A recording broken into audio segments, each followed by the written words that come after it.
This week's episode is sponsored by Change. Change is the #1 mentoring program that teaches you e-commerce from scratch. Change has a real community with real results. I have been working with Ryan for many years now and have attended many of his events and retreats across the world and got to meet members and the amazing community of like-minded people. Ryan works with a lot of big names in the business world, helping them build online businesses and e-commerce. Change offers personal one-on-one support, no experience needed, but like anything, this takes time and is not a get-rich-quick scheme. If you put the work in, you will get the results. E-commerce and online shopping is getting bigger and bigger. This is a great opportunity for anyone that is looking for financial freedom. For more information, go follow Ryan on Instagram at RyanJB, and he will guide you through the steps to help you get started and build a successful online business.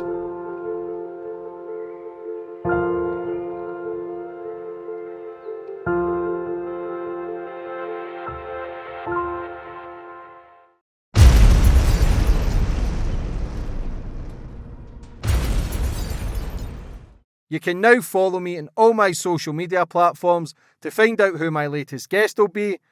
And don't forget to click the subscribe button and the notifications bell so you're notified for when my next podcast goes live.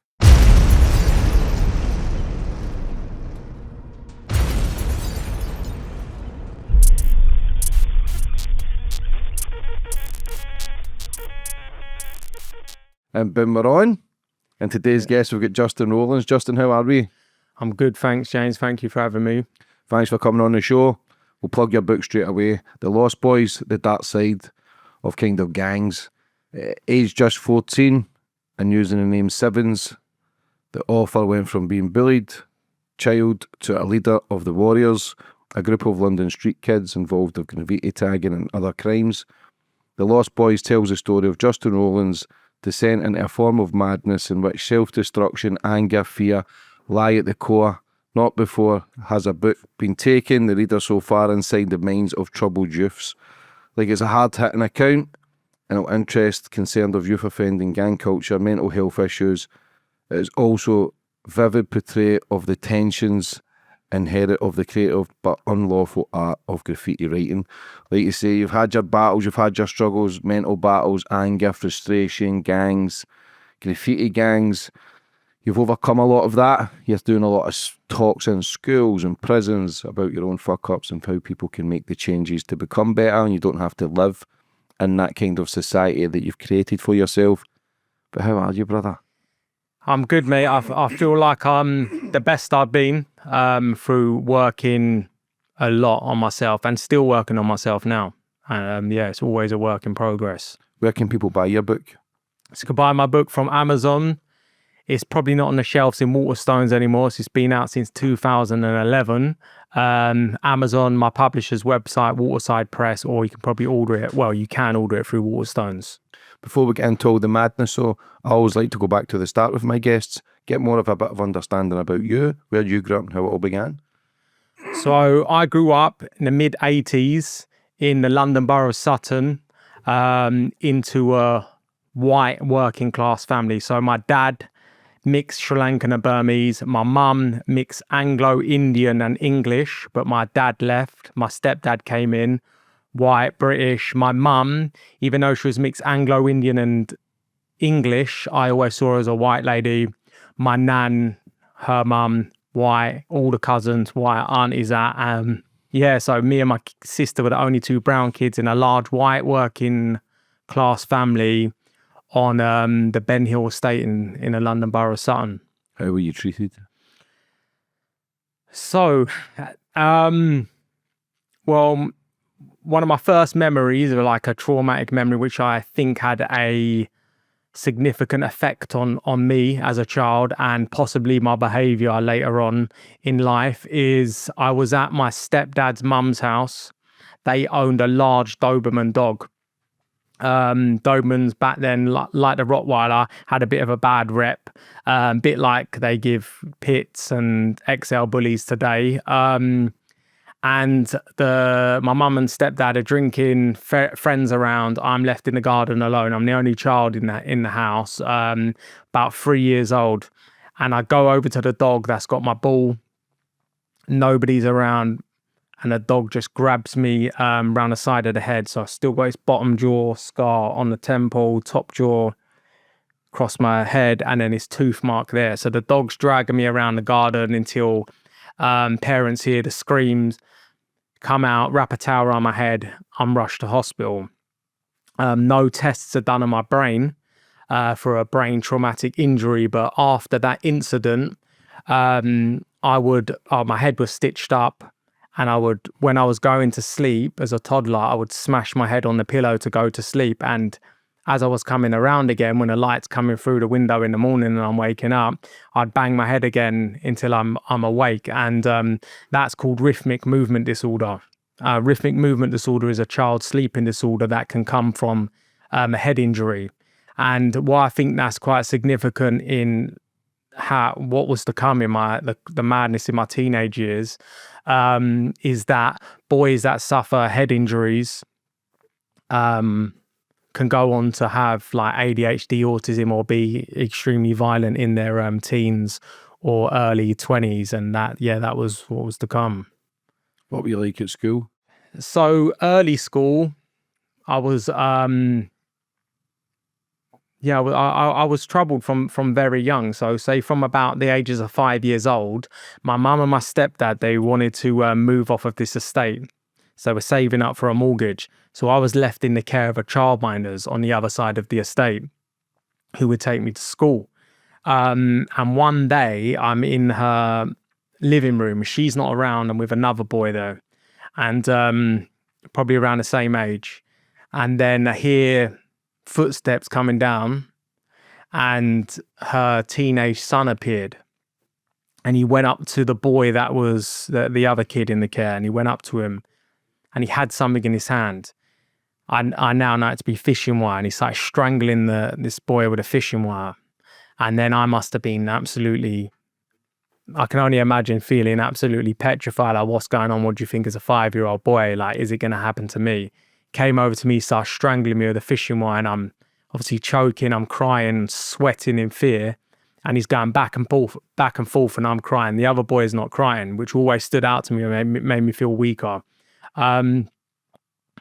And then the childminder reappears, her son disappears. And we said what's happened, and I'm told to stop being a wuss. And I must have been hoping or praying that my mum comes back from work to take me out of that care. And my mum must be in the evening, early evening, took me away. But I was put back into that care the very next day. And I think that's where my behavior started to change. So in school, such a young age, 5 years old, I got a pair of scissors, and I just struck another kid on the lip with the scissors, and his mouth was bleeding. I was taken out of class, taken to, it must have been the teacher's office, had these teachers there, and they're like interrogating me about home life. But I remember having my head down, being really like this little boy in this sort of head down position, and I couldn't speak. I couldn't understand what I'd done. Like, how do you understand that at 5 years old? But I stayed in that position as my offending behavior started spiraling more out of control, and I was ending in front of the youth offending team and the police for the first time, and the courts, and going through the system. Yeah, so school was early school life was difficult. Yeah. Yeah, did you struggle through it? Could you understand anything back then? We still struggle with this. Yeah, Essays, never yeah. mind as a kid, but did you understand that there was something maybe different?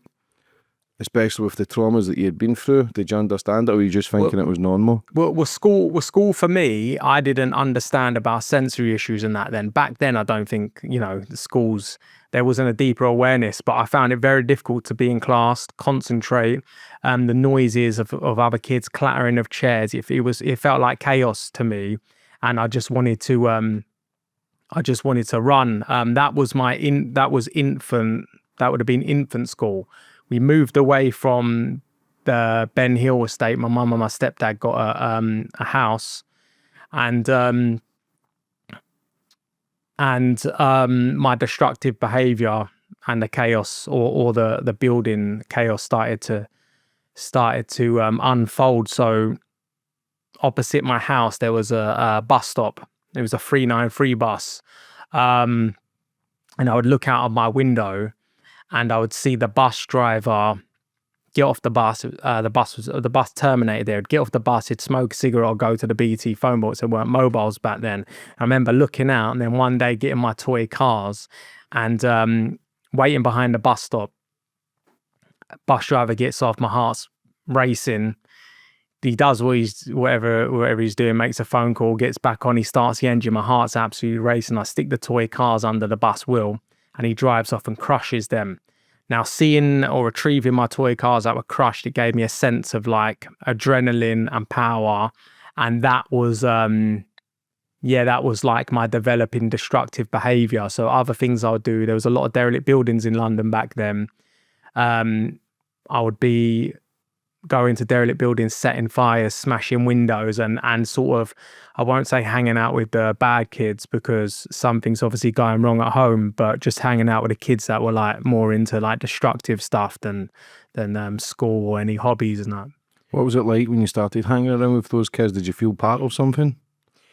I think I was a bit too young to feel part of something then because I was only about probably 9 or 10 years old maybe.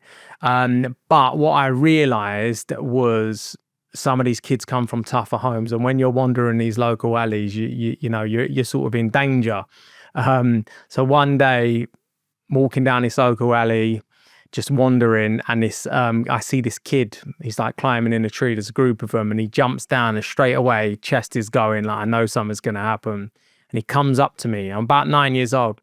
He says, "What are you looking at, you packy?" And he goes bang, and he punches me in the nose. My nose is pouring with blood. I run back home crying, saying to my mum, she's like, "What's happened?" Nose bleeding, patches me up. But I said, this kid's called me a packy, what's a packy?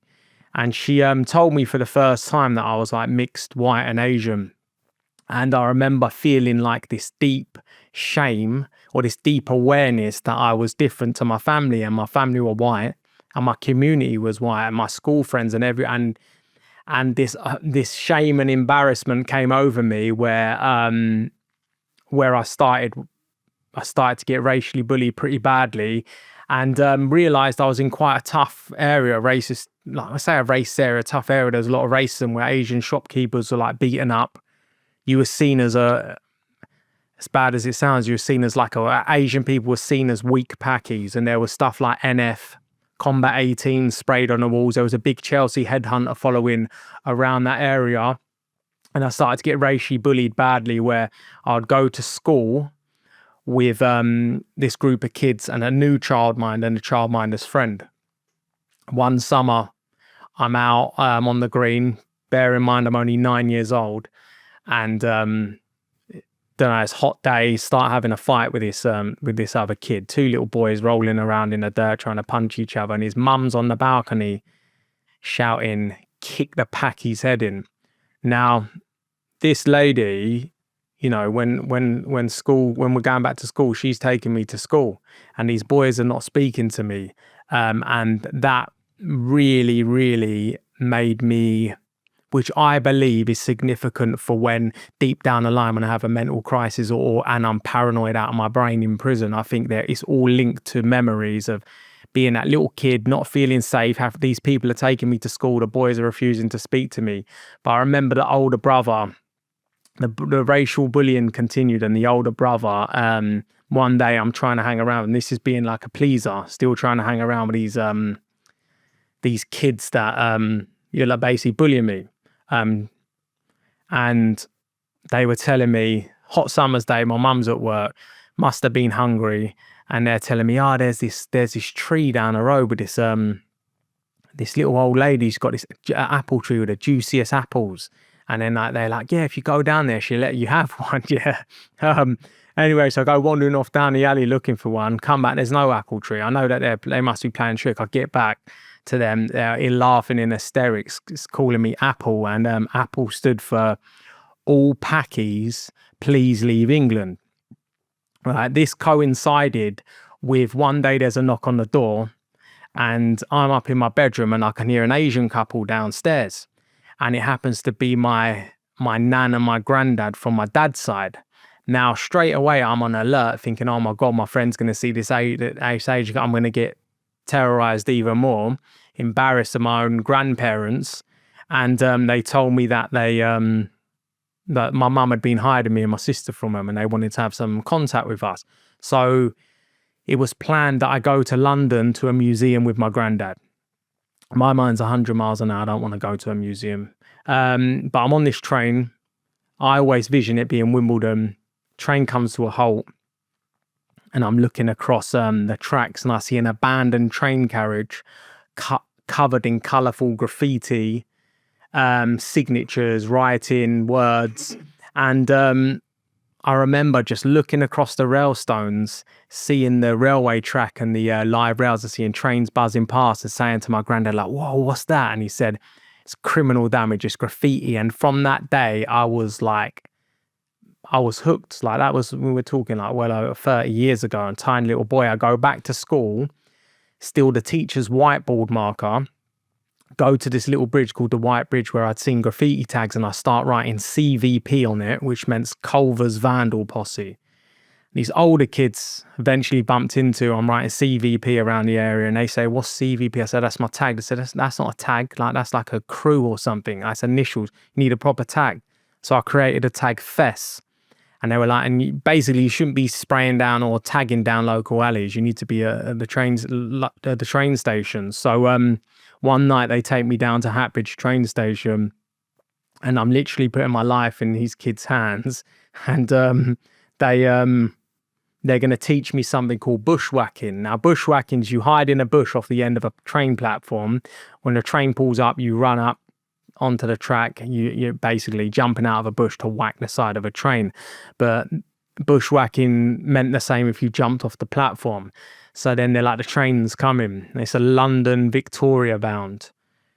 And the train pulls up, and they jump down onto the tracks. And I look and I jump down. I'm tiny little kid. And I look, and they're spraying their tags. So I start spraying FES. And I look up, and there's like commuters all tired from the day at work, looking down, the lights lighting us up. And then you hear the hissing of the railway, the doors bleeping shut, and then the train starts heading off like to Victoria, and we jump back onto the platform. And I remember looking down, seeing FES go off towards London. And in my tiny little brain, I believed that I was going to be like this famous or infamous graffiti artist. Everyone's going to know me. But really, that attention was the attention and affection that I was craving, that I wasn't getting at home, and I was craving. Yeah, what is that? We used to do that in Glasgow. We used to call it amends. It was called. Where we used to scribble our name. It started on jotters. I'm not a fucking graffiti artist, but we used to do like scribble on our jotters. Then it started in like schools, and then we would do outside buildings, and then we would do buses and everything. But it was just like our initials, our names. Like, what is that rooted to? Because I remember doing it in a school, but I wrote my real name. The police have went to my door, and obviously my mum's fucking slapped behind the head, but that's how fucking stupid you are, you know. You're writing your real name just around the corner from your house, and the police came round, because we used to use like Tipp-Ex at the start, and then it's spray paint used to come in, but I wasn't thinking anything of it. But I just liked the fact of having my name in the town. When we used to leave school, we used to go up the town for the bus and spray our name on the wall and down lanes, but it was like Jai or like I would write English, and we used to call it YPF where we were from, Young Postal Fleeto. But even though I wasn't in a gang, I used to just write that anyway because I thought it was cool. But there's so many people done that though. Like, what is that? Well, the weird thing is, it wasn't until many years later that I started like really getting into where graffiti came from. And I read a book of a graffiti artist from New York. It must have been like late 60s, early 70s. And he's talking about getting on these trains and the danger of just not even graffiti kids or graffiti gangs getting on, beating them up, or going to shops. It was called racking. So you were going to auto repair shops or art shops, and you would rack, because it's a rack of paint, and you would put spray paint up your sleeve. So we were living this subculture that was brought over to England or London or Glasgow, not even realizing the roots of it. But the roots started in like late 60s with people writing their name, like Mike, and then their street, like 171. So it started off with people writing their name and then usually their street or the street number. And then somehow that developed onto these kids from the ghettos in America, the Bronx, Harlem, and going into train yards and then literally writing their name, just like in the most basic, way. And then that started turning into like a bubble. It would be like, one color on the inside, and it would have an outline around it. And then that started forming into bubble letters, and then eventually into letters with a lot of shapes, which we would call pieces, and then like full on wild styles and characters. And that's how the subculture was sort of born. And then I think through books like spray can art, and other books, my mind's gone blank with the famous book, and documentaries like Star Wars, or seeing graffiti in early hip hop videos. That's how the subculture come to England. And then I've just seen that graffiti for the first time, and then it came into my life. Who did I have? One was it Goldie? Goldie, yeah. Was he not big in the graffiti scene? Yeah, he was big in the graffiti scene. Yeah, I like Goldie. He's got a tough story, a very tough upbringing. So you started the graffiti then. What was that? Did you feel, again, was that when you started to feel a part of something? Well, we moved from that area where the racial bullying was happening, and we moved to Malden, which is... How bad was the bullying there? It was bad. It was bad. I feel like it shaped my life of identity, of becoming an extreme... Later on in my story, when I become an extremely disturbed and violent man, it was all to do with like the shame and never to want to be called like a packy or judged because of my race, and just wanting to fit in and be loved and stuff. So yeah, it had a deep effect. Yeah. How was your relationship with your mum and your stepdad? So I would have thought that my childhood's normal. I think as a child, when you're going through it, whether there's lack of love or whatever, you think that that's normal. It's your condition. It's only when you step out as an adult. I don't know if you see that as a child. Like, I don't know if you could be, a young age, a teenager, and go to a friend's house and see like some loving family and think, whoa, why is my house not like that? So I think my mum was she just wasn't there emotionally, but I wouldn't have known that at the time. She left me in the care, put me back into the care of a childminders, where I was the physical abuse stopped, but the mental abuse started, where they would lock me on the balcony and be shouting up and tormenting me, calling me a bad loser while I'm this 5-year-old boy running back and forth on the balcony. I was left in that care. The dog that attacked me, it wasn't put down. I was going back to that house, and I'd play with my toys on one side of the conservatory glass and the dog's on the other side watching me, and I'm having nightmares about a dog coming to kill me through my childhood. So did that dog harm anyone else? No, not that I know of. Were you obviously fucking terrified of that dog? Well, it was the eyes. I'll come to a deep thing about eyes later on in my prisoner journey. But I would look through at that dog, and he's staring at me, and I'm staring at him. And later on, like a mental crisis was linked to someone that was in for murder was staring me in the eyes. So I feel like memories are definitely all linked.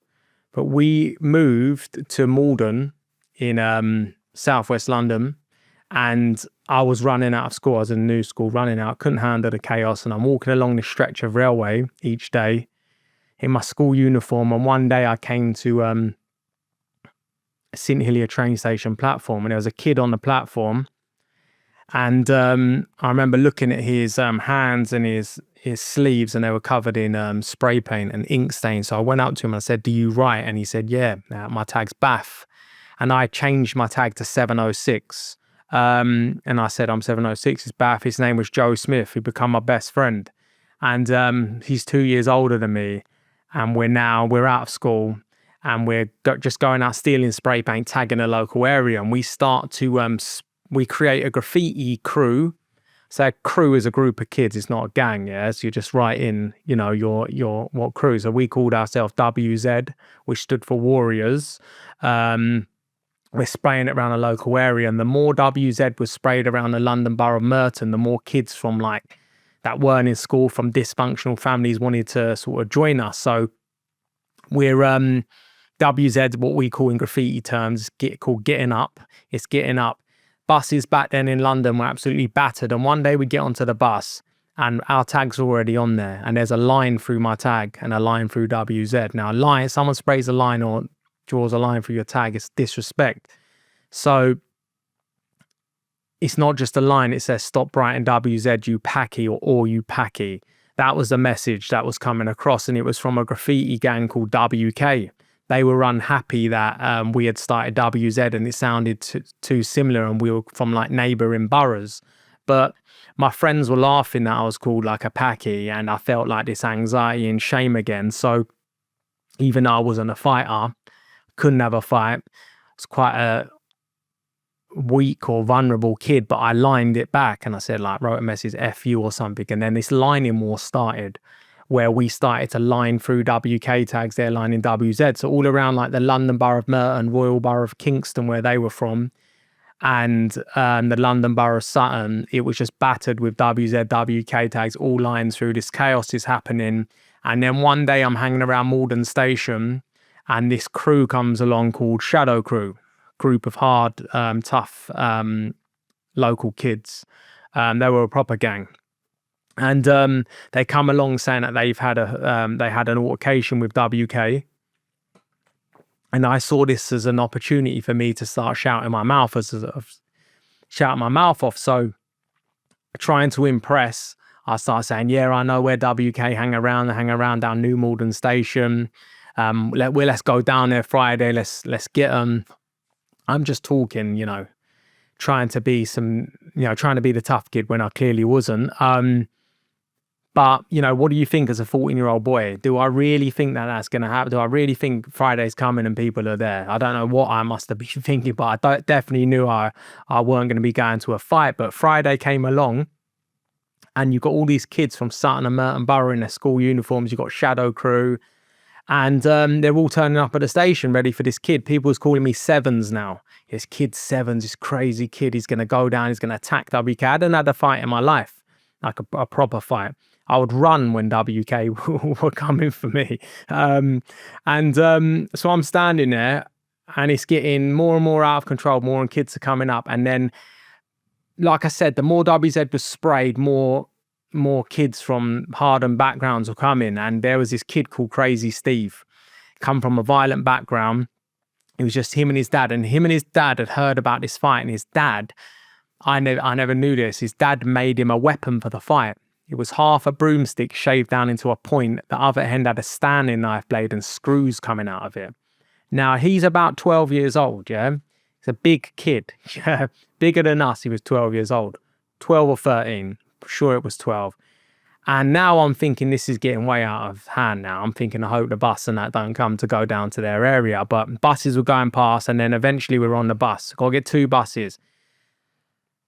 It's pure chaos. There was 35 kids. We counted it because we was like, in the midst of the anxiety, there's like bravado and I'm trying to be like this tough kid, and we counted the numbers, and in some sick sense we thought we was like proud of like getting that many numbers. So I'm just going along with it, but deep down I would have been hoping that this bus or we get there and WK not there. But the bus is now feels like it's going 100 miles an hour, and we get down to New Malden to the side of the station and we enter this alley for the first time.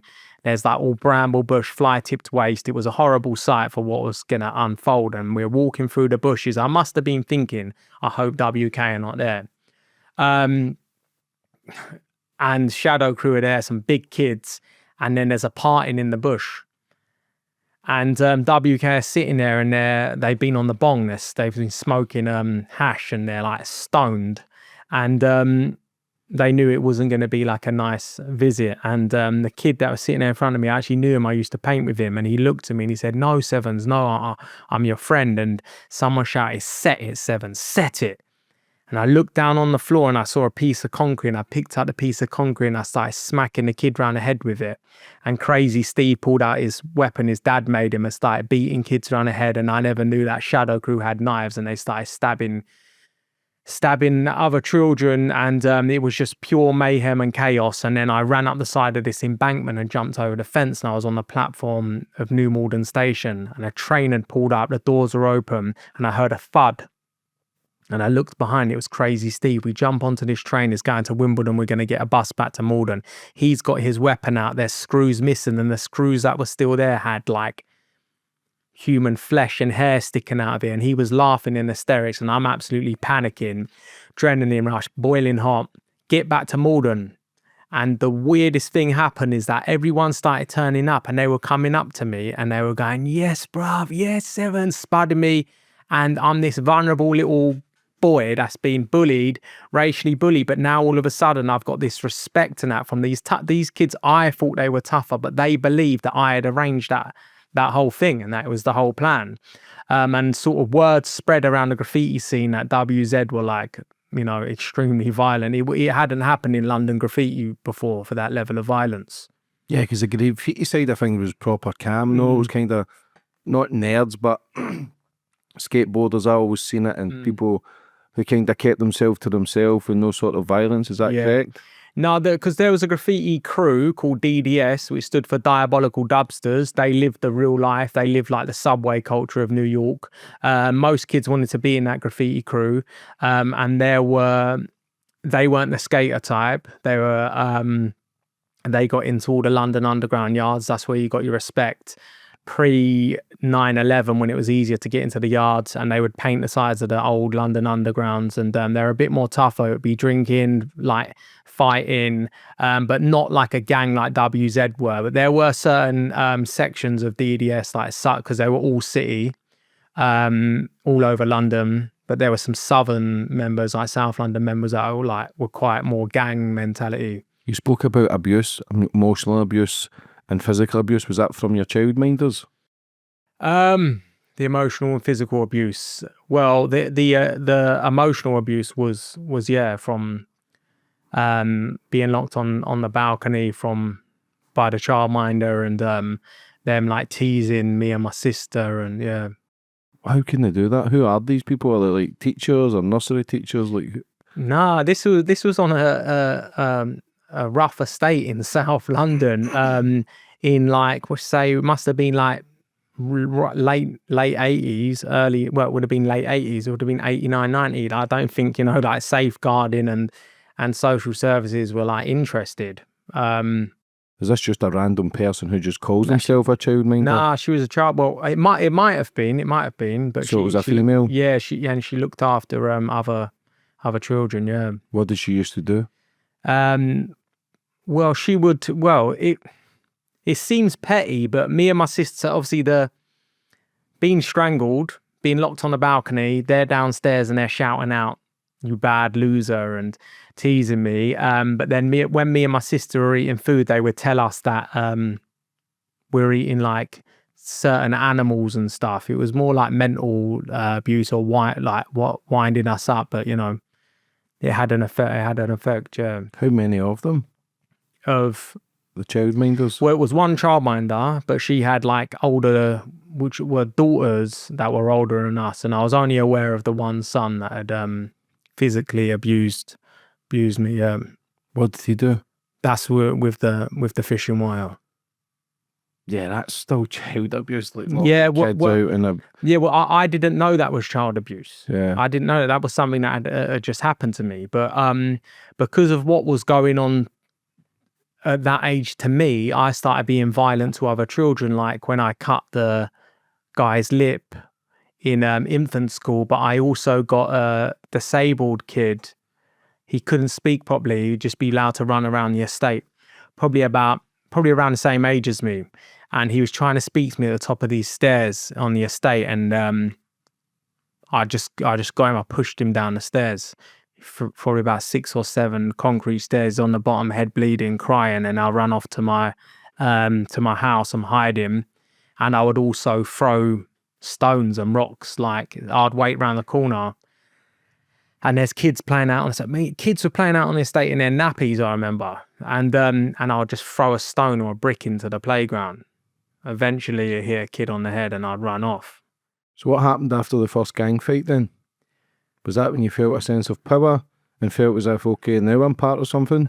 I felt extremely trapped, where I had to, for my own safety, I had to up the level of violence and become this character. So my tag was 706 and my street name was now Sevens, but because of my behavior of people would call me 706 instead of 706.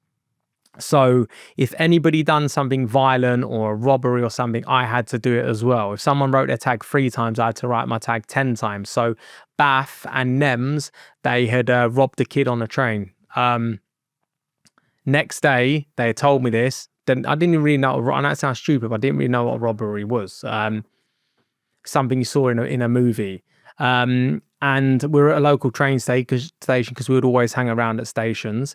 And a kid comes onto the platform. He's got gold on his wrist, gold on his neck. I'm like, okay, I must be thinking, okay, I've got to rob this kid now. Gone up to him, I said, give me your effing jewelry. And he laughed at me and told me where to go. I couldn't understand, but hold on a minute, I'm a joker. Like, I couldn't understand it because these other kids are scared of me, right? So we've got onto the train, Bath and Nemza. I've said, just leave it. They're chatting to the kid. They don't think I'm going to do anything. I walked down the train to the emergency cabin, which graffiti tags would always break into. I've ripped the cabin open and I've looked in and I've seen a saw. So I've grabbed the saw. I've looked down to the carriage and I've seen the kid sitting there and I've started running down the train. My friends don't know I'm coming. He sees and I say, give me a fucking jewelry now. And he gives me his jewelry, throws the jewelry at Bath and Nems. And then the train stops and we run off. We jump onto the tracks, we run down tracks, throw the saw. The very next day, we're trying to sell the gold in a local pawn shop. He walks in with a kid from my new school. They go, that's Justin Rollins. We run, leave the gold.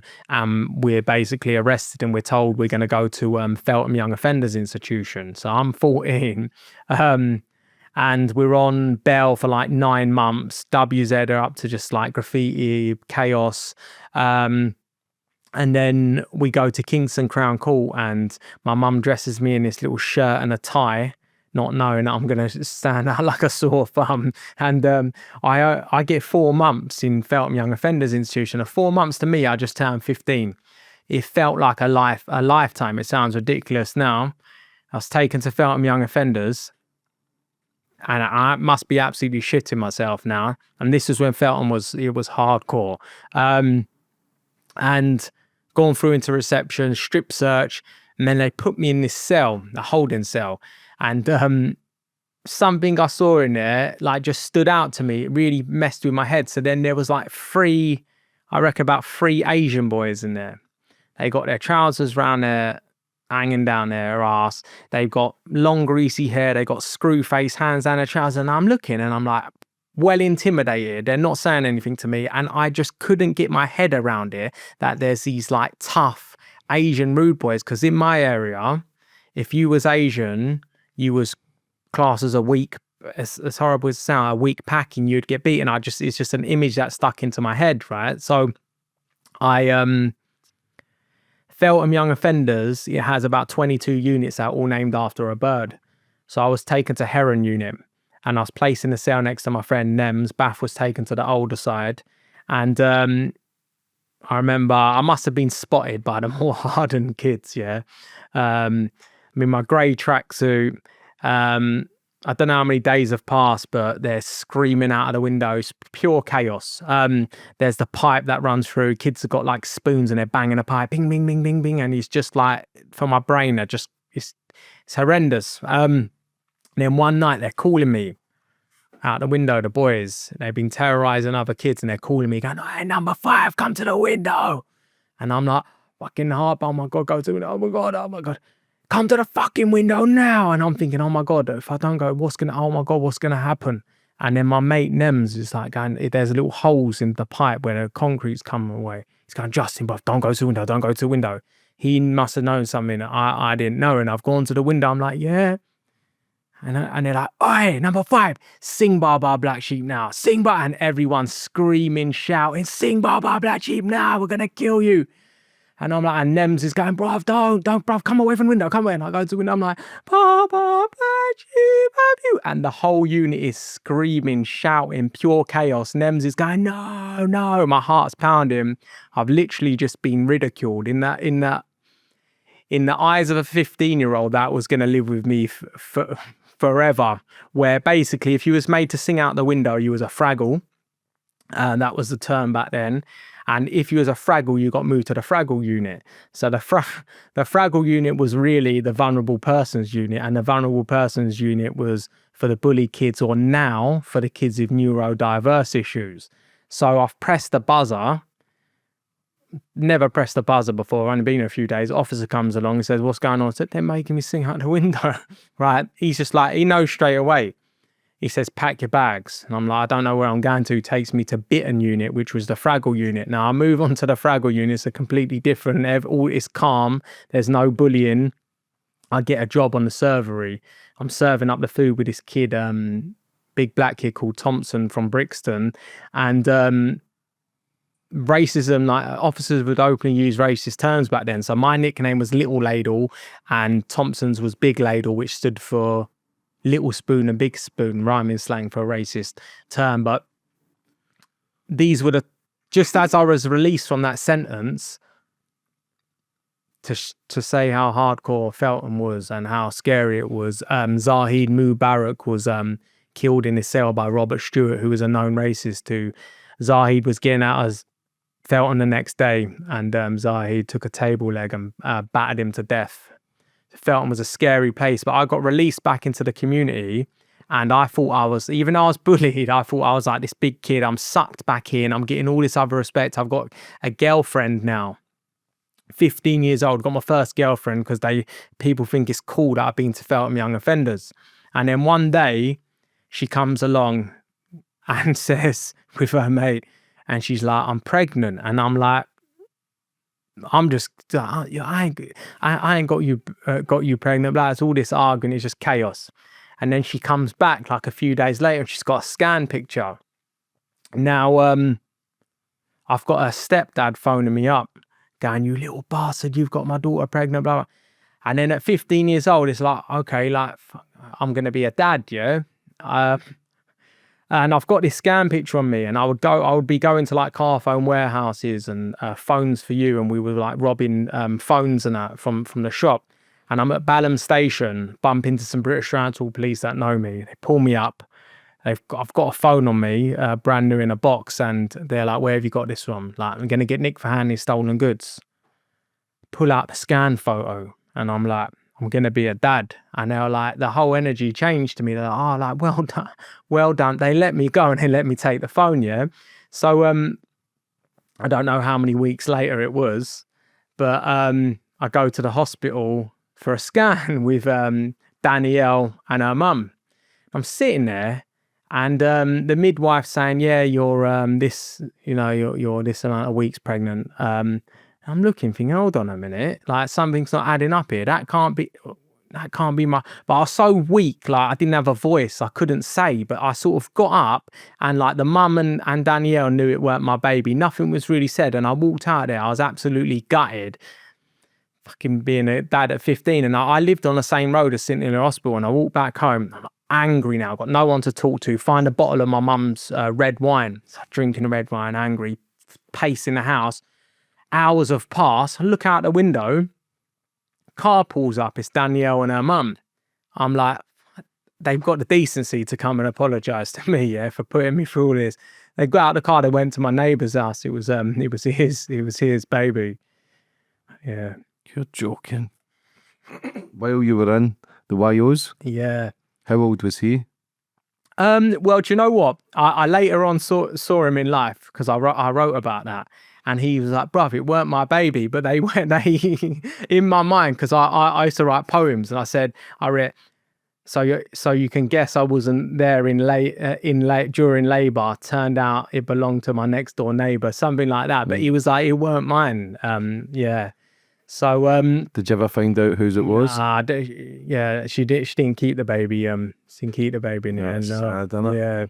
So what happens then when you're starting to get full anger? You're getting bullied. You think you're the big boy. You're still getting bullied. So things started to get dark very quickly, dark and disturbing very quickly. So Winter came. We're hanging around in Crazy Steve's house. He's feeling more powerful that we're his family, and he starts to turn the abuse that he suffered as a child onto his dad. And I don't know if he beat his dad up, but he kicks his dad out of the house, and his house becomes like a WZ house. It is horrendous. Yeah, social services knocking on the door, armed police. It was he starts doing some stuff like he believes he's worshipping the devil. He's doing Ouija balls, he's doing all this witchcraft stuff. He's going into like graveyards, collecting like gravestones, and he starts like self-harming, and there's blood over the walls, and we're drinking, taking ecstasy, smoking hash, we're stoned. And then one day, and he's saying that, filling our minds up with all this demonic stuff. One day, a WZ boy started crying during a session, and he just started attacking another kid. Now, Crazy Steve's filling our brain up that there's a demon inside this boy and it's attacking the other boy. It was freaking me out, where I was petrified, and the house was out of control. The walls that had graffiti on started turning into layers of graffiti. It started turning into blood on the walls, witchcraft signs, sick in the corners of the rooms, people just coming in and out of the house. This horrendous environment for 15-year-old kids to be in. And one day when his dad was back with his drinking partner, because there'd be little phases, the drinking partner disrespected Crazy Steve in front of us. Now we would have to like hold Crazy Steve, like, don't do it, bruv. Like it sounds stupid because I'm 15, 20, 13, and he's got a machete and a samurai sword, and he used to have a stereo, and he used to listen to old dirty bastard, and he puts ODB on, and ODB singing, "Oh baby, I like it raw." That's on full blast. We're like, what's going on? We can't hold him back. He goes into the front room with the machete, leaves a samurai, goes in with a machete, and goes to kill his dad's drinking partner for disrespecting him in front of us. And the guy put his arms up, severed all of his arm, disabled his arm, couldn't use his arm after that. And then he attacked someone with as random it is, a Hoover, battered another kid in the house with a Hoover. And then one day he was running around on all fours, speaking in what we believe to be demonic tongues. It might have been an act, but he's running around on all fours chasing people with his top off. It was fucking horrendous. And I remember my friend Bath saying to me one day, "Do you believe in all of that demon?" "No, fucking I was so scared. When I would go home, I would sleep on my mum's floor. I was that petrified of it. And things were getting deeply out of control. It was New Year's Eve, and it was sort of the beginning of the end for WZ. I was at Bath's house, and we're drinking. We're drunk, and we'd always have to get hyped up, and he's punching in his like a bedroom mirror, punching it in. His knuckles are bleeding, and then we're like, rah, just going mad. And then he gets a razor, and then without when you got like your best friend is like your brother, you're just like on the same wavelength, and then you just feel. I just sort of knew what he was thinking, so I just started digging the razor in my arm, cutting my arm, and he's doing the same. And then I just started getting blood and putting it all over my head. And then he done the same. And then there was a knock on the door. It was probably early evening, New Year's Eve. And there's a knock on the door, and a WZ kid was there seeing what we was doing. And we've come to the door covered in blood. He's absolutely shitting himself. And we're like, whoa, this is good, yeah? So we go out onto the streets. We're heading more into South London because my cousin and a friend that's just been released from prison for attempted murder they're getting served in this pub. They're like, yeah, you can get served in here. I mean, this is South London when it was rough as hell, not gentrified like it is today. And we're making our way there. And each time we see a group of kids that are sort of going out for the night, we had our hoods up and we were approaching them and we're putting it on them and they want to fight. And then once you pull the hood back and reveal all the blood, they're like freaked out, like they don't want to fight. So we knew it was sort of like a power thing. And we walk into this tough pub, all drinkers sitting there, some not even batting an eyelid, that was just sitting there covered in blood, and we're getting served pints. And then eventually the landlord said, "Listen, lads, you need to go and clean up, mate, otherwise you're getting out of here." So me and Joe are in the toilets, we're cleaning off the blood. We come back out, and a friend, let's call him Kenneth, Kenneth's gone into the kitchen and he's nicked like a box of eggs and he's egging people in the pubs. And then the locals like basically dragged us out. We're on the street. We're absolutely intoxicated. And we start walking down this road. And I remember we stopped for a minute and I'm staring across the road and there's this man staring at me. And then I'm just like, what? Because I know I've got my friends. I'm just being an idiot. And he comes over and he pulls out a knife. But my friend Kenneth, he was a tough kid. He had just done a lot of time. He's got the knife now. The man's got beaten up. He's got the knife. And then we run off. But we know that we're meeting up at this party. This is where it gets extremely out of hand. We know we're meeting up at this party where it's going to be a New Year's celebration. We don't even know that it's gone midnight now. We're unaware. But me and Bath go one way. My cousin and Kenneth go another way. About 30 minutes later, we're where this party is going to be. And we're walking down a road. We can hear noise, chaos. And then I can hear screaming and I know the voice and it's Danielle. And she's got into an altercation with these men. She's giving it to them. And then they come out of nowhere, just start swinging at us, thinking we're with her, punching Bath, hitting me. We all run off. We congregate, come back together with Danielle, the 4 boys, Danielle and her friend. And now we're in Rose Hill. And she's arguing with Bath's having an argument with her. You fucking got me bottled, you blah, blah, blah. And they're arguing. And I'm just like, look, Danielle, let's go. Yeah, let's calm it. She's trying to fight my friends. So I took her and her friend and we started wandering off. We've gone about 10 minutes down the road or 5 minutes down the road and we're sitting outside a hospital. Now, I don't know that she's called up her mum. But outside the same hospital where, you know, I found out that I weren't the dad of the baby. I look in the distance, I can see a car swerving all over the show. The car pulls up and it's her mum. She's like, get in the fucking car. We're going to get him. Get in the car, just. We're going to get. And I'm like, what are you going on about? Like, fucking, I'm not getting in the car. That's my friends, yeah? They jumped in the car, drove off. I'm just sitting there on the hospital wall now, you know, deep into the night. My phone starts ringing. It's Danielle's friend. Justin, come, get quick, come. She's been stabbed. I'm like, what the fuck is going on? I start running down to Rose Hill, get to Rose Hill. My friends are gone. Danielle's mum's laying on the floor. My friend Kenneth, what I found out is she had jumped out of the car, her and Danielle, started attacking him. And he just pulled the knife out from earlier in the night, stabbed her in her stomach, and she's laying on the floor bleeding out. My friends are gone, and then we're all back in the hospital together. Fucking, that was the beginning of the end of WZ. What happened to her? She survived. I don't know. I can't remember the full intensity, but she survived. I remember being in the hospital, the stepdad being distraught, the family's distraught. I don't know what's going on. The police are after all of my friends. And I go to Feltham Young Offenders for robbery, for some more robberies. And I'm back on the heroin unit and I phone up Bath, that's Joe, my best mate, and I phone up his phone. I say, is Joe there? And the voice, I just knew, you know, when something's up. And they're like, no, Joe was found dead yesterday in Malden where we hung around. And yeah, I didn't know how to take it. I didn't know what to do. And I was found, I was released from prison. I went back into my community and I couldn't understand that my friend died, like, who I'd started WZ, and he was like my brother, and I started sleeping where he died. And my mental health is deteriorating rapidly. And I'm arming myself with a meat cleaver, so all these other gangs after me. And one day I decide to get onto the tube and say, fuck it, like enough's enough, right? We get on this tube. I don't care what happens to me. I got Croydon boys, Brixton boys after me.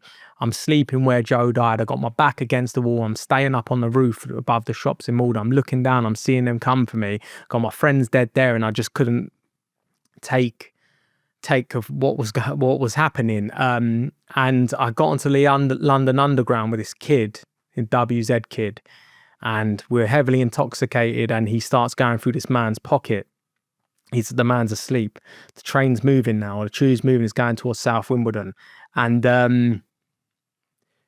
the guy wakes up and sees me standing there with the meat cleaver, and he jumps up in panic, catches his chin just as the doors are opening at South Wimbledon, and runs off screaming, pissing in blood. And then another man gets onto the tube, and he sees me with the meat cleaver, and he makes his move. He grabs me. The train's picking up pace now, and I fall onto the floor. And this guy's on top of me, and my meat cleaver's in my hand. I was a skinny little boy, and he's trying to get the meat cleaver. And then as I open my eyes, I'm seeing a flashing of the tunnels, and I'm seeing all the shit that's just happened. My best friend dying, and all the madness in Feltham Young Offenders Institution. And I was just like, fucking take it. I didn't say it, but I was like in my brain, take it, kill me. The man's got the meat cleaver, and my friend starts hitting him, and I run down the tube carriage. My friend, I don't know where he's gone. And then I'm in the corner of the tube carriage, and I look around, and a man's there with a meat cleaver, and he just starts hacking at me, and he chopped me down the side of the face. And I didn't know I'd been chopped because I'm so just adrenaline pumped.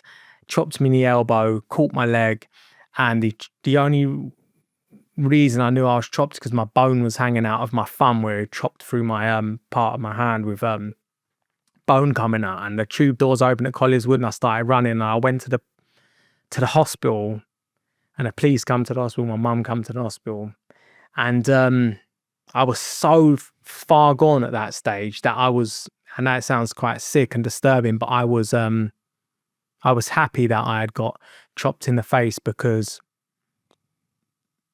it was like a form of self-harm and destruction to hate the person that I was, and to hate them Asian roots, yeah.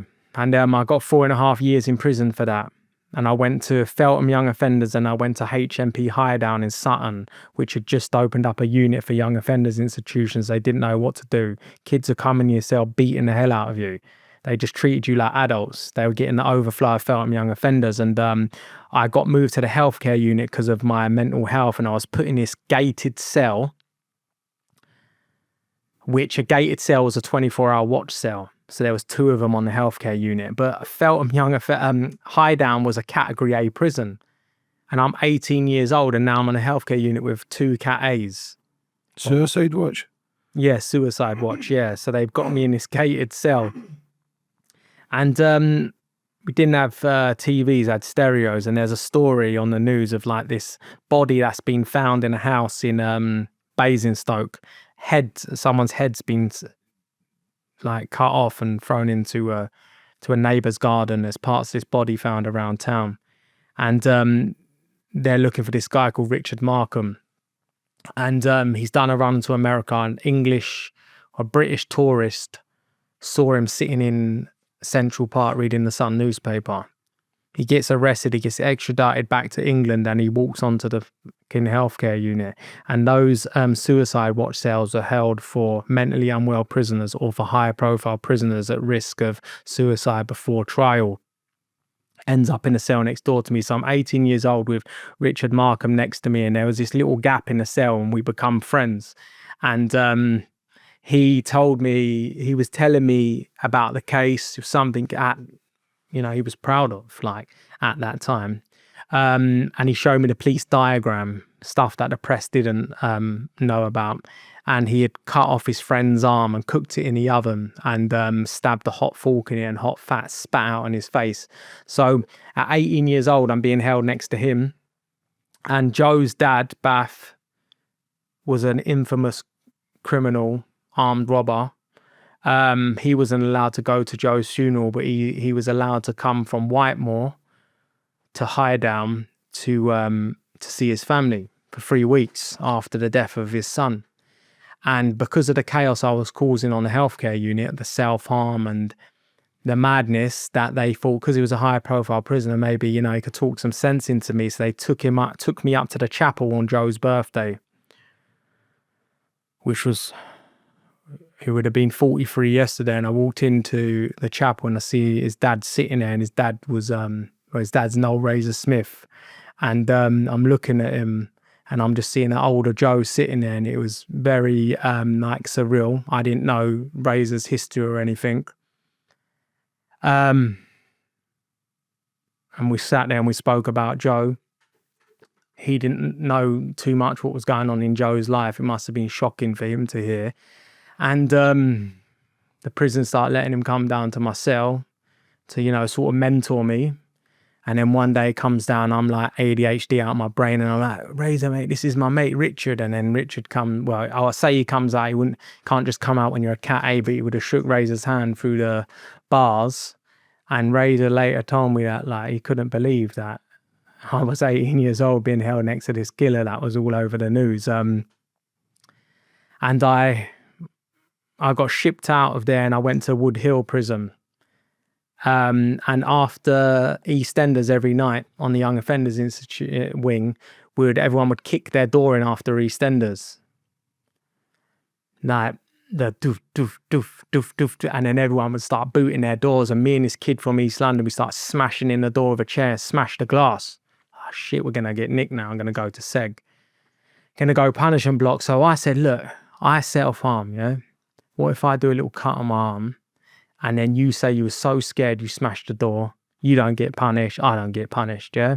All right, plan's going to go. It's going to go well. He does that. He gets moved cell. See, I don't know. I'm sort of losing a plot. I start smashing the cell to pieces, doing all this strangling myself. I've just lost the plot. Cut my arms up. And then I don't know that. You know, I don't know, like, officers can come with shields and that. Door opens, shield, smashed me to the ground, bent me up, start taking me through the prison. All the kids on the unit had just been booting their doors after EastEnders, booting the hell out of the door, screaming, shouting, let them go. They're taking me through this prison, Wood Hill. It's a new prison to me. I haven't been there for long. Bent up, arms absolutely caning from cutting them and from being bent up in handcuffs. Actually, I don't know if I was in handcuffs, but they're bent up behind my back. Take me onto this unit. I'm thinking it must be a healthcare unit. Never been there before. There's a boarded up section. I'm looking out the corner of my eye as much as I can. And there's a door. There's a boarded up section, the door put in. They open up the door, walk in. And there's 3 of those suicide watch cells. And in the far corner, there's a lady sitting there with a computer.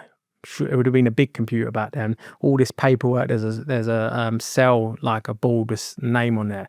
I get put into the cell next door to it. I'm going absolutely crazy. I've put a blanket around my head. I've covered myself in blood. I'm like punching myself and screaming and just doing all this shit. I've just lost the plot.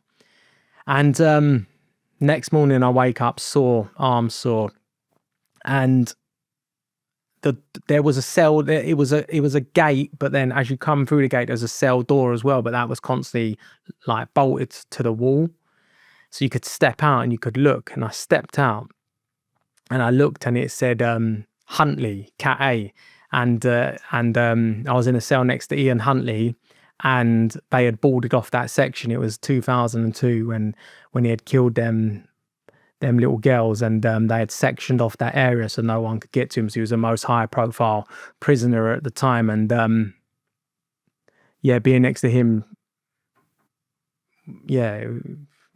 fucked my head up. Yeah, It's so strange because I'm good friends with Noel. Yeah. And Noel's been on the podcast and he speaks about Joe. He says the priest, he came up, but when a priest comes to your cell, you know somebody's died. Noel didn't want to speak to him, didn't want to know. He says, look, your son's passed away. Was it Joe? Yeah. That's the moment I think Noel smashed it up because they wouldn't let him go to the funeral. I believe he was going to riot. Yeah. But I believe he then spoke to someone and Noel ended up going to Crendon. Yeah. Changing his life. Yeah. That was the moment. Yeah. Made him change his life. Noel Razor Smith is the most notorious bank robber in London. Unbelievable guy, unbelievable story. So much time for Noel. But that's mad, the connection. Yeah, Noel is a very good friend of mine. Yeah. He's And Joe, was it suicide with Joe? Joe's death was left as an open verdict. He was a suspicious death. So So a family, someone had handed an anonymous letter to Malden police station saying that a local family that we had beef with had killed Joe, but there was never any investigation or anything. So it could have been murder. So we never know what happened to Joe. People like to say it was this, it was that, but it was left as an open verdict. So as it's an open verdict, you don't know. It's like classed as a suspicious death. So you're then going through the system. You've got a cannibal next door. What was he like? Richard Markham, in Highdown. I think because it's mad. I've interviewed people who's been in the catty, triple catty. People don't think there's triple catty, but there is. But they end up becoming friends with mass murderers. They don't end up seeing their crimes. Yeah, you don't. Which is strange because you're just seeing the rapport of building a friendship with someone who's fucked as well. Yeah. So you must have cut out for what he's done and just built that relationship. Yeah. What was that like? Well, because I was so hyperactive, which I now know to be ADHD, and they were just filling me with all sorts of medication, I thought it was just like where I'd built this mentality of being 706. It's like, yeah, I'm next to this. Look at my new friend. He's and Razor's thinking, what's going on here? And I'm thinking it's like cool to be with this psychopathic killer, but it just shows a level of what was going through my brain. What was he doing? Cooking people? He killed his best friend in a house, and he chopped his friend up, dismembered him, and put parts of him in a local park. And then he didn't. Yeah, from what I know, he didn't eat the arm, but he cooked the arm in the oven. Yes, and stabbed it with a fork. So obviously, Ian Huntley, one of the worst killers in the UK, if not the world. Anybody that kind of does that is evil to the core. I always say a bullet in the head for these people, but I think that's too clean cut for them. Like, how was that being next door to Ian Huntley? Well, by this time I was really mentally unwell, where I'm calling myself a packy. You dirty packy! And fucking slicing myself and got this thing over my head. And I was just, that's what you see in them suicide watch cells, that you're ready to be sectioned.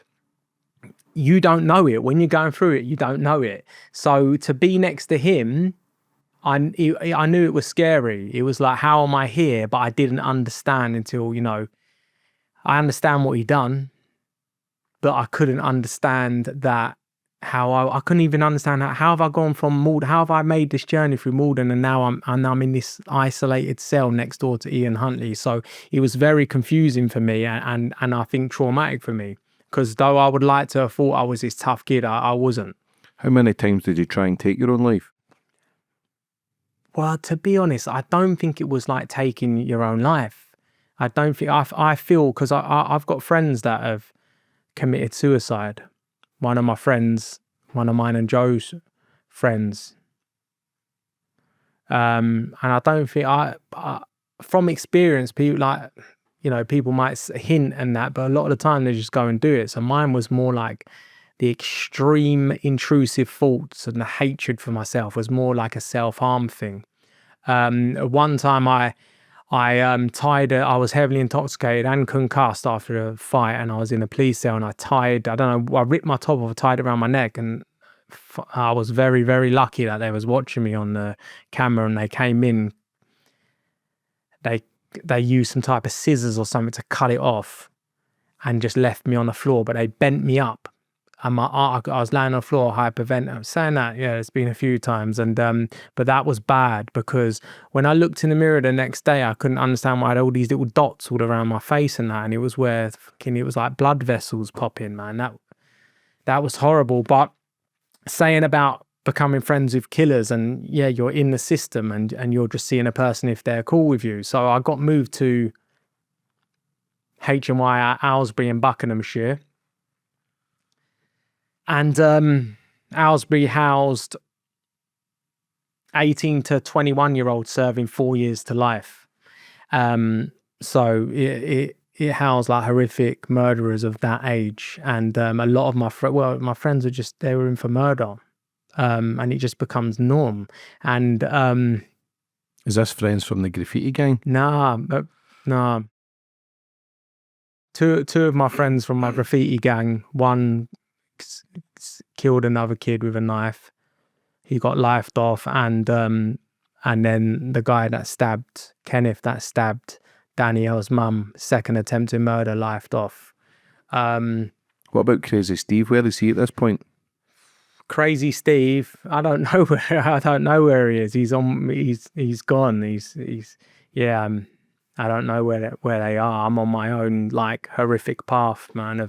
See, when you're in his house and you're cutting yourself and rubbing yourself with blood, is that sort of what you took into the prison system, trying to get maybe that fear factor of he's crazy? I did, yeah. Like a protection? Yeah, definitely.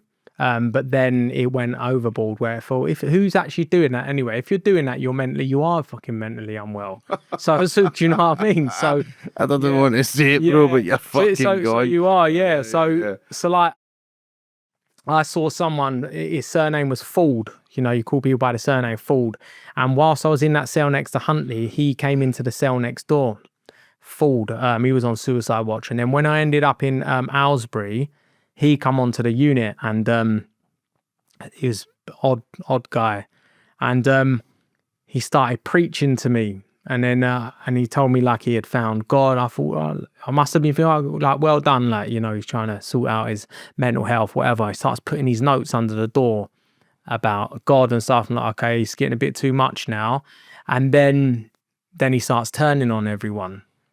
Then it goes into you're all like sinners, and then I saw him go downhill rapidly, where he's placed into a strip cell, and he's not washing. He's like flooding his cell. They have to turn the electrics off. The psychiatrist is outside monitoring him. He's screaming, you know, you're a sinner, you're this, you're that. He's coming out with his tray with moldy food on his plate, and the kids on the servery were just laughing and putting fresh beans on the moldy food. It was horrendous, man. The self-harm I saw, Irish traveller called Ward sliced his own throat, staples through it.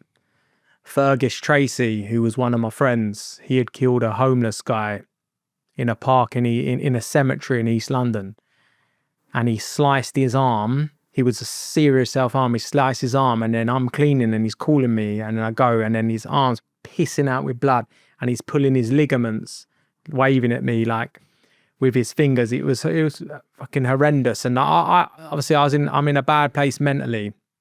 And this kid starts going to me, you prankster. Like prankster, what's a prankster mean? Joker, well, I'm a joker, yeah, I'm not serious, yeah. And on association, keeps calling me a prankster. I said, don't call me a prankster. And he jumped up and he was like, what?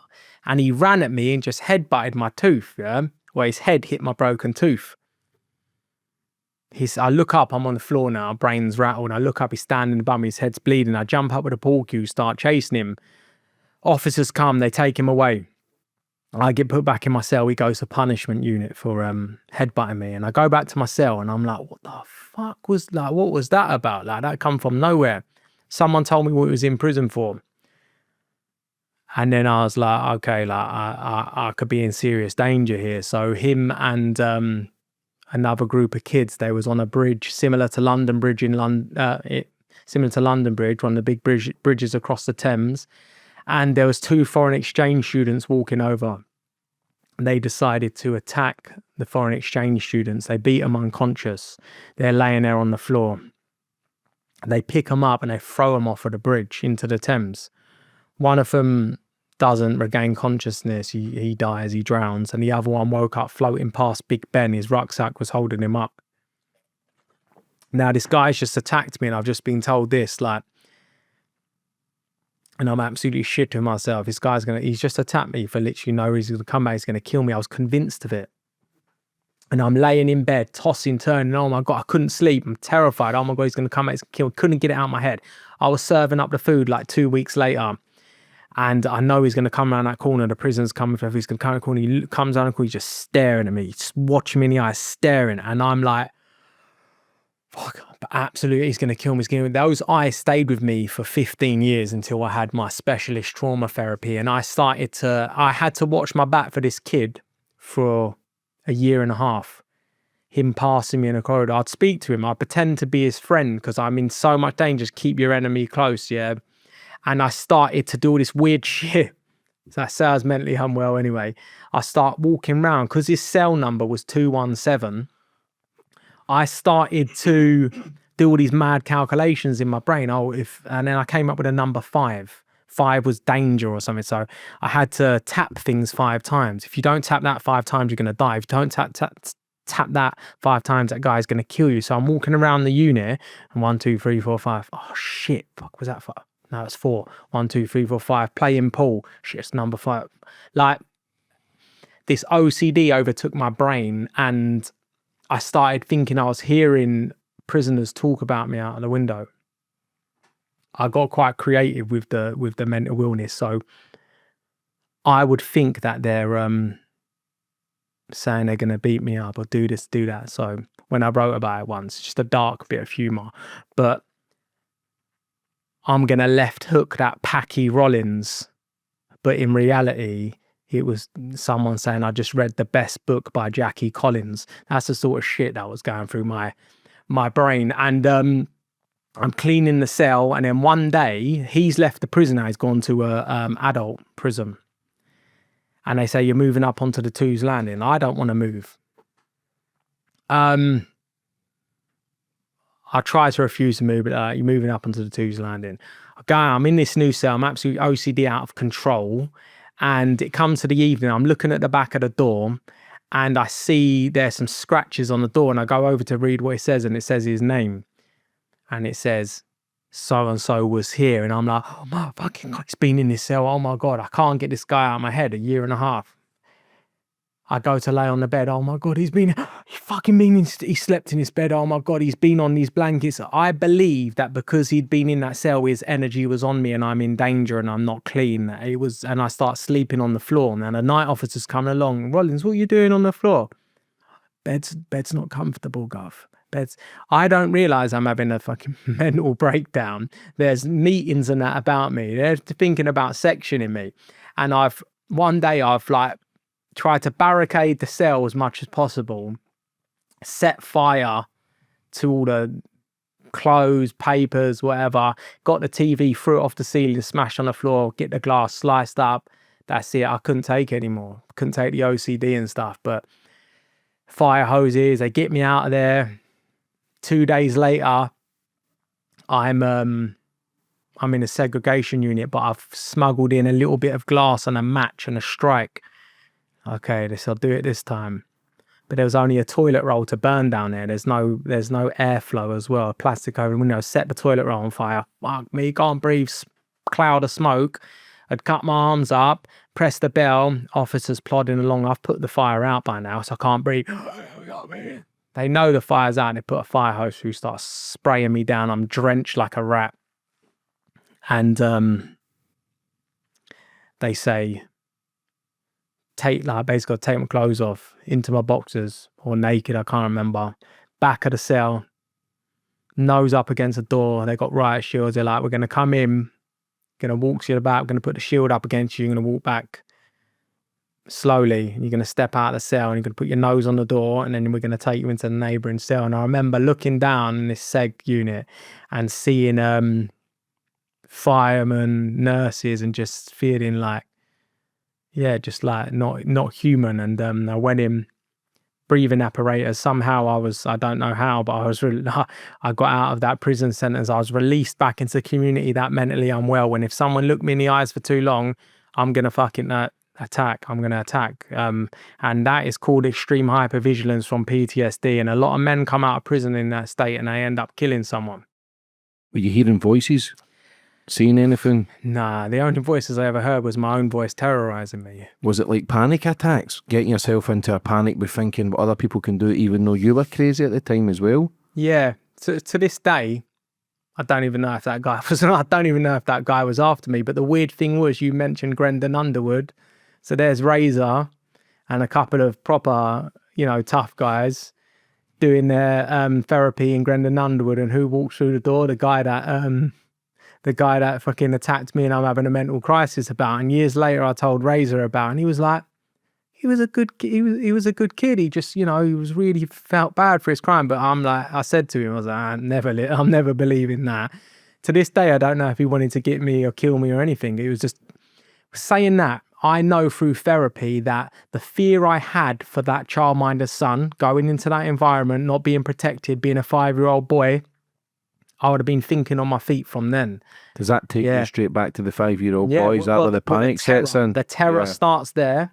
Then it goes to the first punch in a nose racist bully. Then it goes to WK. Then it goes to certain members of South London DDS graffiti gang members. Then at my most vulnerable state after losing my best friend in that environment, and then a real killer's attacked me, and that's it. I'm gonna die. And that was all linked. And the paranoia from the worry and everything. If you're left to worry as a child and you're not protected, or you're not comforted or made to feel secure, your brain's going to take over and you've got to think for yourself. Yeah, it's dark though. Yeah. Where it's went to, but like you say, it's all linked to childhood trauma. It's all linked to those moments of pain and being scared and being vulnerable. So what happens when you get out then? I go back into the community, and I'll say it, and I would say it's embarrassing, but I go back into the community. And because I'm violent, I'm making a name for myself. Yeah, I can't handle being around normal people. I was going to my mum's house, I was staying there, and I couldn't leave the bedroom. I was getting big Sainsbury's bottles of water, 5-litre bottles, and I was pissing in them, because I couldn't leave the bedroom. I was institutionalized, where I'd been staying on that unit for so long. Were you taking anything? No. Nothing?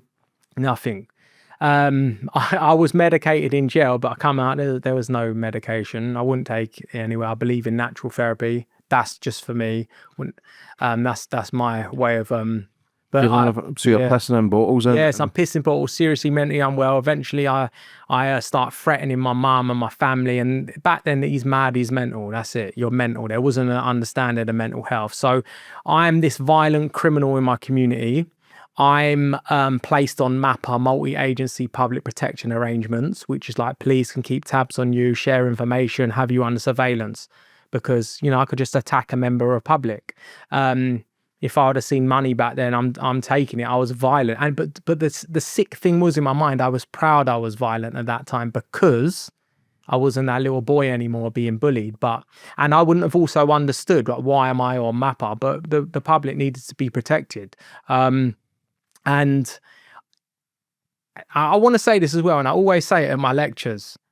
I wanted to, and it sounds really sad and embarrassing, but I'll say it. I wanted to be a gangster. It's so sad, but I want kids to be able to hear that message because of how sad, and because I was violent, and I thought that's what life was about. But it's a protection thing. Every gangster I've interviewed, everyone struggled mentally. Everyone has either been bullied or abused when they're younger. Like childhood trauma has a big effect on addiction and violence. It's like a protection thing. I don't want to feel pain anymore, so I'm going to give you pain, even though I'm scared, even though I don't want it. I'm still going to do it. But like you say, everybody kind of wanted to be a gangster from rough areas. I used to watch the Craze, and you think, that's it, because of the respect that they got, not realising, look at the state, the way the Craze ended up. Like Ronnie was an absolute nutcase. He ended up sleeping with young boys and just fucking lost the plot. It ended up in Broadmoor. Like, it's not any life, but it's hard to tell that to people when all they know is trying to be involved in a life of crime, to get out and be part of a gang, to feel wanted or feel loved from their brothers who are also dysfunctional. Yes, it was a very weak mentality, and I was far from a gangster. I was just a violent, unstable, very, very unstable man. And what I would say from being around, just having knowledge and being around a lot of academics, reading a lot of books, that, like a person that's living that sort of lifestyle, you're just literally leaving a trail of destruction behind you, whether it's with your missus, with your broken home, the children, the dad not being around, the victims. Do you know what I mean? It's not a glamorous lifestyle at all. It's fucking horrendous, and it's just a cycle. How was Ian Huntley treated on prison? I wouldn't know, to be honest. I was there for, I don't know, maybe a week. But I do know that from seeing it in the press, that someone that was watching him, because you have someone taking shifts, it's an officer, might swap with a nurse, and they're watching you. and someone had took a photo of him when he was in that cell. It was in the front pages. It was probably back into the news of the world back then, actually. But yeah, I wouldn't know how he was treated. I wasn't, in a very, bad place. What do you think then when you think back to being around these sick creatures, you know?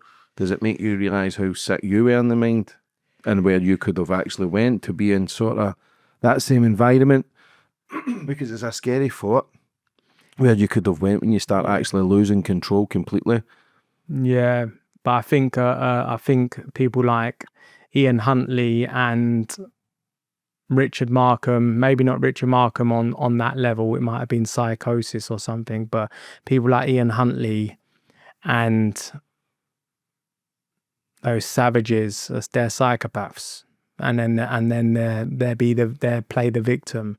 But with my case and with many other men that have probably sat in front of you or been through that type of life that haven't really told their story, they're just very vulnerable, scared boys deep inside, and it's called healing the child within.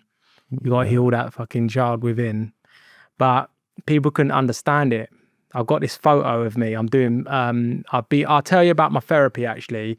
So How old were you when you got out of prison? When you started walking the streets and you knew I you was were 21. I was 21. So still a young boy. Still, yeah, 21. So yeah.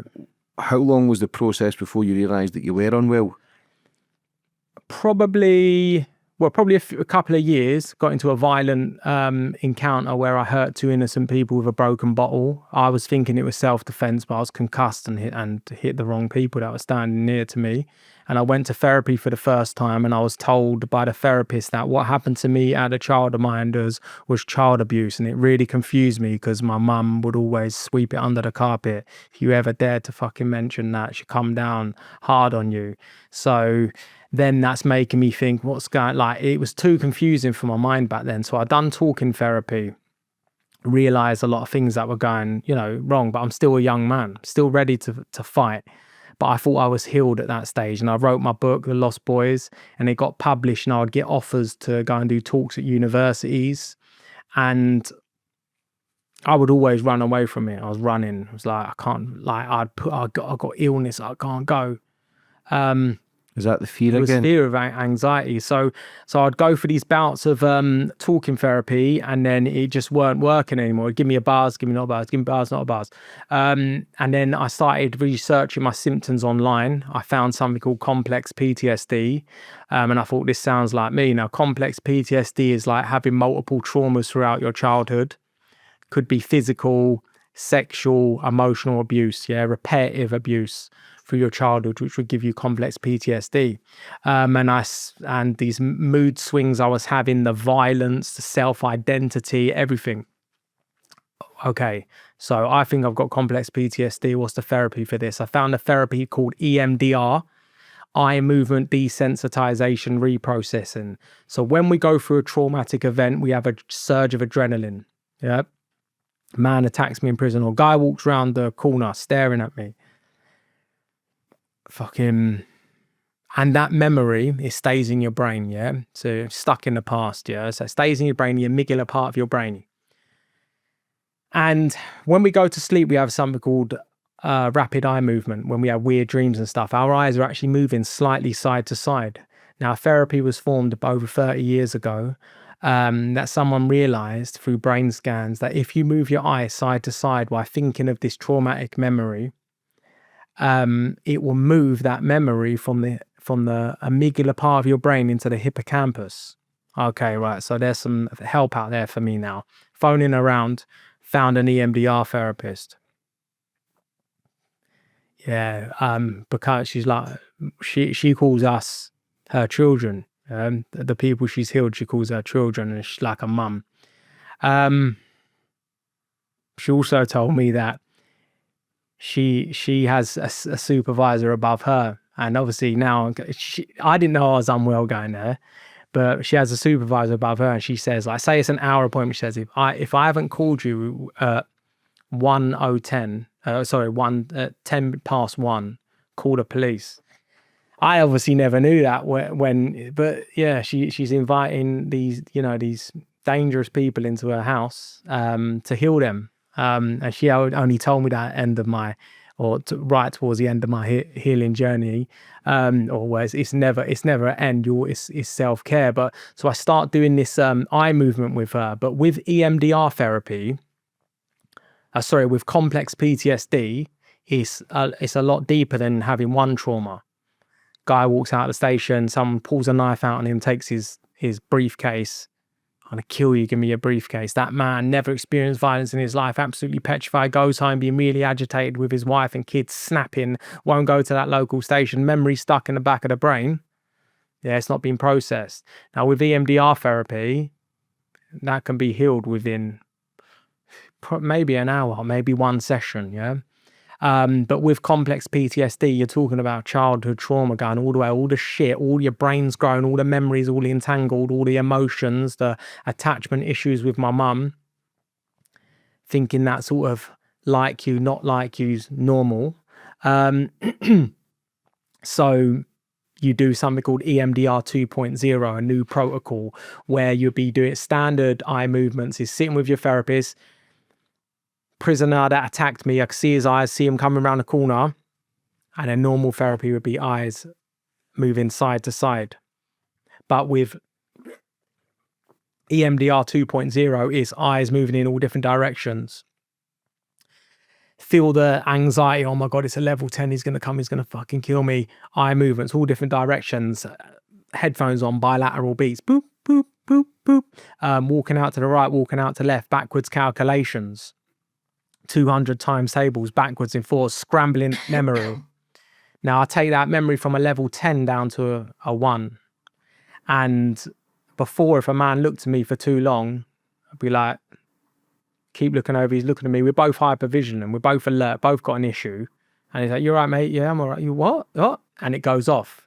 Now I'm in the gym. You don't know that you're healing through this. I'm in the gym. I'd always find it uncomfortable men looking at me in the gym for too long. Fucking, what's his problem? And then people looking at me and I'm like, what? And then you just get, hold on a minute, that just doesn't bother me. I held that guy's eyes in my brain for 15 years. And then when you start moving along your journey of the eye movement therapy, you'll get to another memory. That doesn't bother me anymore because all those memories are linked. And a deep memory I worked on was being locked on that balcony at the childminders, that level of feeling trapped and the fear. Like when you go into Feltham Young Offenders for the first time and you're locked in that cell, you're locked and it's the balcony memory, trapped fear. Is it cutting the power away from the feeling that you feel, that it takes you back to that trauma of being a kid or being abused, or the consistency of the pain? Is it cutting away the connection from it? It cuts the connection away where it just becomes a normal memory. We don't feel anything from it? I don't feel it. When did the penny drop for you that you were unwell, that you were sick, that something wasn't just quite right? How long did it take? Having a book out, yeah, and and the people that believed in me on that journey, Brian Gibson, the director of the publishing company, Walkside Press, Razor understands, he knows, he's done therapy. Professor David Wilson that turned my book to set text, all of these people that believed in me, and I'm still sleeping with an axe next to my bed. And you have to get through, when I lived in this flat in South London, and you have to go through the block door, another door, my front door, and then I've put in a folding security gate, and I'm sleeping with an axe next to me, thinking people can still get through there to kill me. That's when I knew I weren't well. I've got 2 Rottweilers and I've still got samurai swords and baseball bats at my door, bro. Maybe I need to try this therapy, bro. Yeah. See, when you talk as well, yeah, you close your eyes, is that taking you straight back to the things you're talking about? What is that when you do that? Do you know you do it? Yeah, I know I do it. It's when I want to tell the story and I want to tell the passion. So I really, or not that I want to tell it with passion, so I can really feel what was going on and see it. Yeah. Does it take you to the visual? Well, I don't see the visual, and I'm a madman. I want to go. I would love to go to. I would love to go to that prison where that guy attacked me to know if I feel anything. Because when I close my eyes now and I try to vision it, before it would have been he's walking around that corner, he's staring at me. Now it's like this. It's like after you've done the eye movements and your brain's fuzzy as hell. It's like that. You just see a blur. You know it's there, but it's not. So with other memories, yeah, I can see it, but they're not as traumatic. Yeah, So what happens after you got the therapy then? What was life like then? like I've shedded like 3 stone of weight on my shoulders. I'm fucking like I could climb a mountain. Like yeah, it's just mad. Like, but do you know what happens actually? You strip away all of these horrendous memories, and then the therapist says to me, "Yes, you got ADHD," and then I'm like, "I've got what?" She's like, "You got ADHD," and when you strip away, because these things overlap each other, you strip away all the traumatic memories, and then the ADHD is there, like fucking, and it is there and it's flying. I remember reading this book, and it was really fucking depressing. Quite a known book about ADHD, and then I started to sort of like embrace it, like where it becomes like a superpower. And but it can also terrorize you because you can still have intrusive thoughts. If things were to go wrong, it's very difficult to get out of the mind. But yeah, Did you start to feel calmer, or were you still nervous? a lot still calmer. anxiety? But I will always see the world differently to someone that's grown up in a loving household, a stable household that hasn't seen traumatic things, screaming, shouting, all of that madness. I will view the world as different when you have complex PTSD. Going to pick my son up from nursery, and I look through the door and there's a male nursery worker in there. In my mind, I'm thinking this is some pedo. Like, what's he doing in there? And he's holding another kid, and I'm like freaking out, and I'm like, and he said, I want to get my kid out of there, fucking. That's the mind of complex PTSD. I think the majority of people feel that way though. Yeah. Do you think a lot of people struggle with PTSD? 1,000,000%. When I watch your podcast or other podcasts and you see some of the men or you see some of the things people go through, I'm thinking you need to do EMDR therapy. Where can people do it? You have to find a EMDR therapist. I think it's on the EMDR Association website, which I found. Is it popular? It's just being filled. I've never heard of it. It's a powerful therapy of how the brain works, and it can help anyone who's struggling mentally. As we know, suicide is through the roof. It's the #1 killer for men under 50. So I fully believe it can. You've heard the story of what I used to have, that level of mental illness, and I haven't even talked about what I've gone on to achieve in my life after going through all of that shit. So yeah, it can heal you. Yeah. So once you started working on yourself, once you started realising that you needed help, you got the help, fair play. So let's talk about the good stuff that you've done, and let's talk about the things that you've achieved, from the scared boy who used to cut himself, full of hate, full of rage, full of violence, and rightly so as well. Like, I don't condone it, but from the abuse and going through and the dog attack, like, as well, that would fuck you up. Not everybody who gets attacked with a dog ends up kind of suicide watch in prison though, but you kind of understand people's stories and their dark past to then who they are and how they create the monster that they become. But when you started working on yourself and you overcome a lot of fears, how did the good stuff start to happen? Well, it first started with when I wrote my book, but I wrote that book when I was very mentally unwell. Like, when I read it now, it's like pure ADHD, but it's a piece of time. It was written in that time, and my book, Professor David Wilson, who's the leading criminologist in the country, if not one in the world, he turned the Lost Boys into set text to be studied within criminology degrees.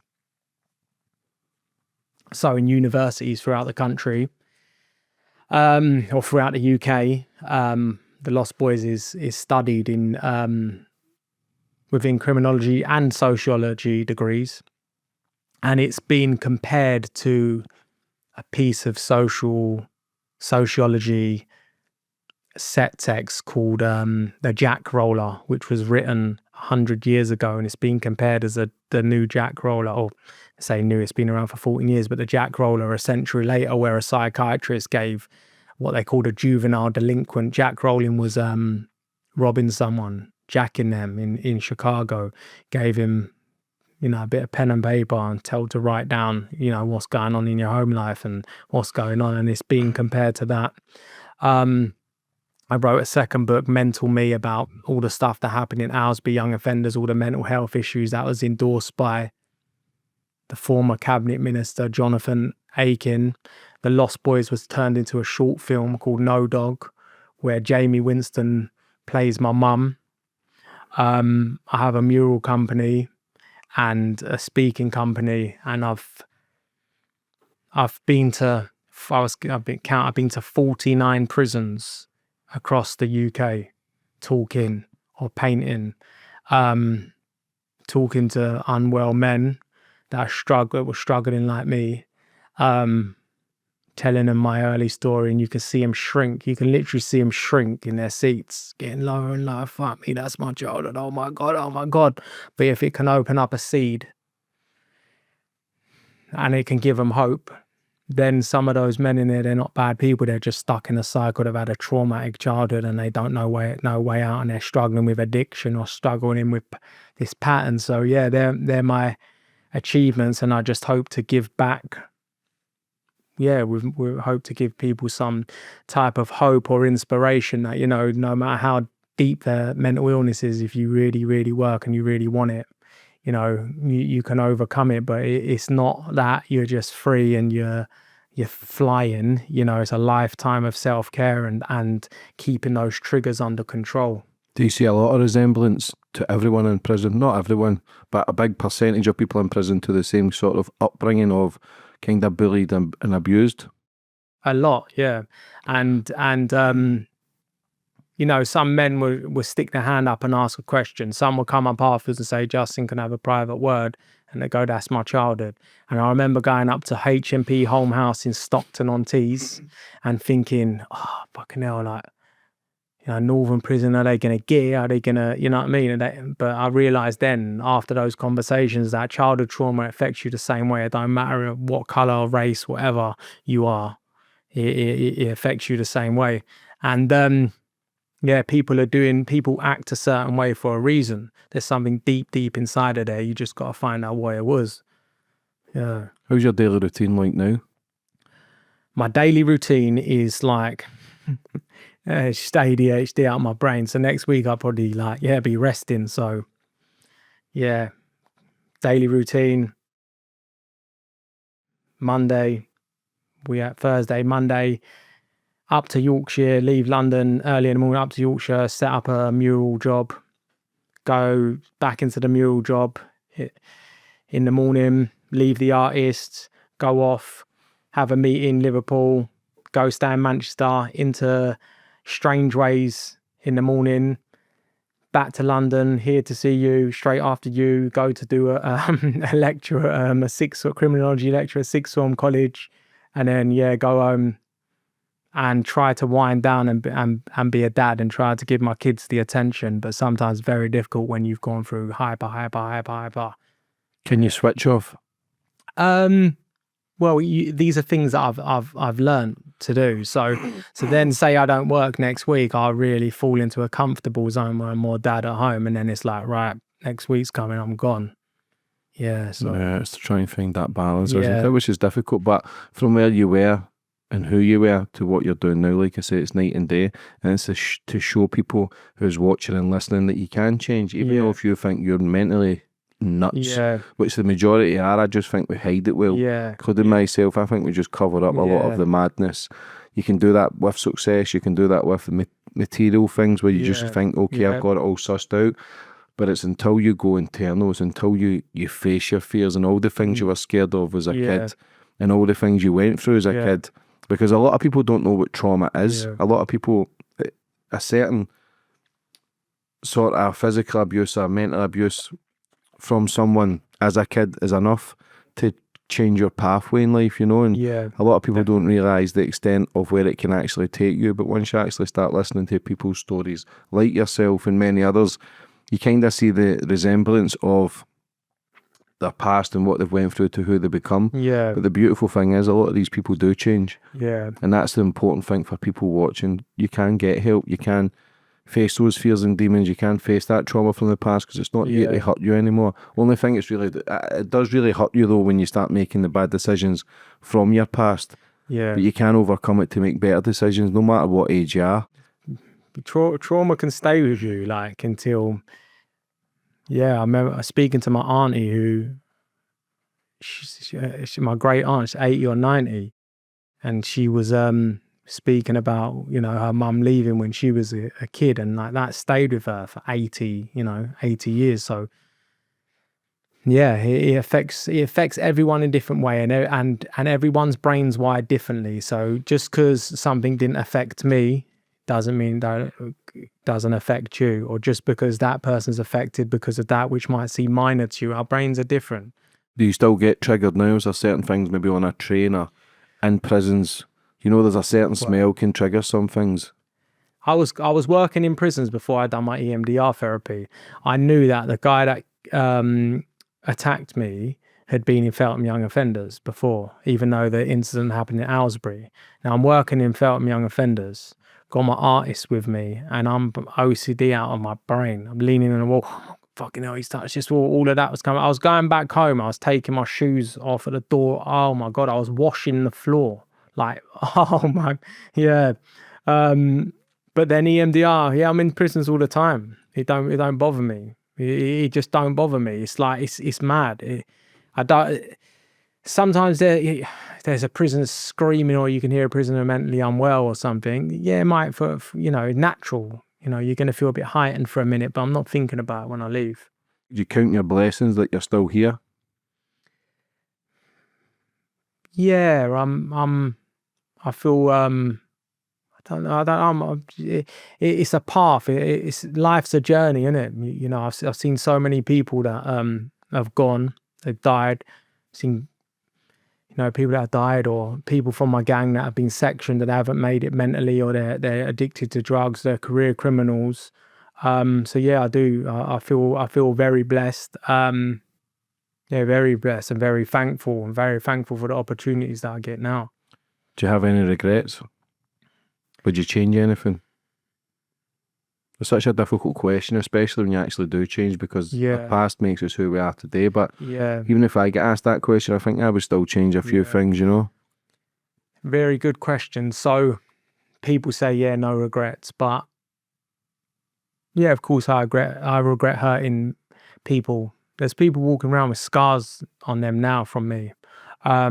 But my biggest regret, which was sort of out of my hand, but it's something that I regret, is my children seeing a mentally unwell dad cleaning the floors and scrubbing and looking at who's coming through, fucking hell, it's coming through, like, because that just affect them. But my eldest daughter is old enough to know, and they know my story. And I tell her, one day you might have to do some type of work on yourself, because you would have felt unsafe having a big, scary, aggressive dad, getting into confrontations on the street. Because I couldn't, if someone was looking at me and my little girl was there, I'm still going to fuck it. It was horrendous. Mm-hmm. Yeah, so I scared the hell out of my children, and everything's about feeling safe. So there were times when my kids wouldn't have felt safe because of me.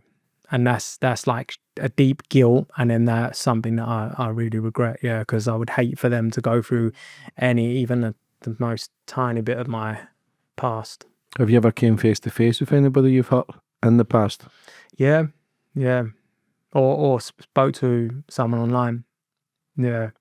So there was a guy in WZ after Bath had passed away.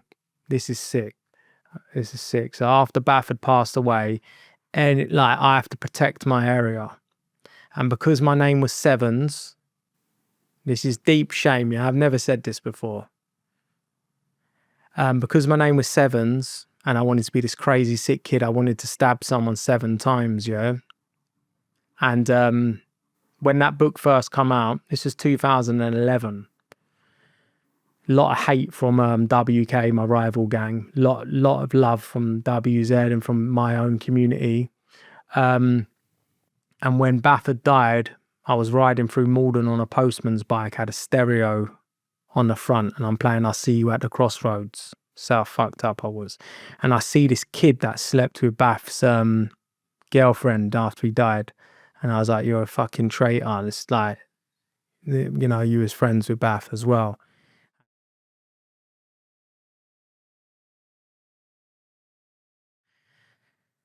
And then years later, when I'm getting that abuse for the Lost Boys coming out, he read it, and he messaged me on Facebook and he said, I've read your book.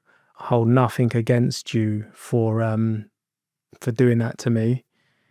And we sorted it. And then another kid as well. I am not on Facebook, but I think I was on Facebook these times, and he added me or messaged me, and I messaged him back. I said, "You all right, mate?" And he said, "Oh, I never knew. I didn't think you would message me back or something." And then he was like, "I remember people would tag on his head. Remember doing a WZ tag on his head, sick. And he was bullied badly, this kid, and he's walking around with a WZ tag on his head. Probably comes with some horrendous background." I messaged him. I said, "I'm really sorry for what I done for you for writing that tag on your head. Like, you know, I'm really sorry about that." He messaged me back. He didn't message me back for a while. He messaged me back and he said, like, "Thank you so much. I'm still being bullied up into this day. So he must be some vulnerable man now that is still getting turned." He said, "And no one said sorry to me. So yeah, you got to right your wrongs. WZ attacked a well-known graffiti tagger or graffiti artist, very well known. Beat him badly. And I reached out to him, apologized to him. Yeah, I apologized to a lot of people, but you know, not everyone's going to accept it, and you have to let things go as well. Do you know what I mean? How important is it for forgiveness and to ask for forgiveness? It's not to get closure, but I think it gives you a peace of mind as well. Yeah. And you don't want these people scared, because that sort of trauma then sends their path to be vulnerable and scared and weak and soft and not want to speak about it, you know. So I think it helps both people. Yeah, I think it's very important for forgiveness, but it's also, I think it's difficult to forgive someone that don't accept that they've done wrong and they would blame you. So I find that very difficult. So that's like with my mum. She blames me and my sister for being bad kids and she can't take any responsibility. And I find that very difficult to forgive. I find it difficult to forgive my dad for abandoning the family, because I love my children and look what I've been through, and I'm there for my children and I own what I've done. So they're ones that I forgive, but I haven't got any hatred for anyone out there. I see like I always think what's going on in their life for them to be like that. But when it comes to my mum and dad, it's very difficult. Have you got a relationship with them? No, my dad never have. My mum, obviously, on and off over the years, I haven't spoke to her for a few years. Yeah, it's difficult if someone can't take responsibility and points blame, but you don't know, like you says, it's to understand what they've went through. Of course. Do you understand your mum's backstories or anything to it? No, I don't. Yeah, not really. Someone who opens up then? Nah, closed, yeah. Yeah. Closed, shut, don't speak to me, or I'm gone, you need to come and grovel to me. But then it's like after I'd done my attachment EMDR therapy, she pulled that one, it just didn't bother me anymore. For anybody watching, brother, that's maybe in a life of struggle, a life of pain, full of darkness and clouds, what advice would you have for them? Take it step by step, man. Don't jump in on the deep end. Don't jump in you could probably jump in at EMDR, but just because you might find an EMDR therapist, it doesn't mean that it's the right one for you. Doors will get closed in your face. You know, you'll have to climb hurdles. It ain't easy, and it's a lifetime of self-care. But I'd start with some type of talking therapy, which you can get online for cheap if your financial situation isn't the greatest. You might even find some free talking therapy to talk through with someone else the things that you've kept deep inside.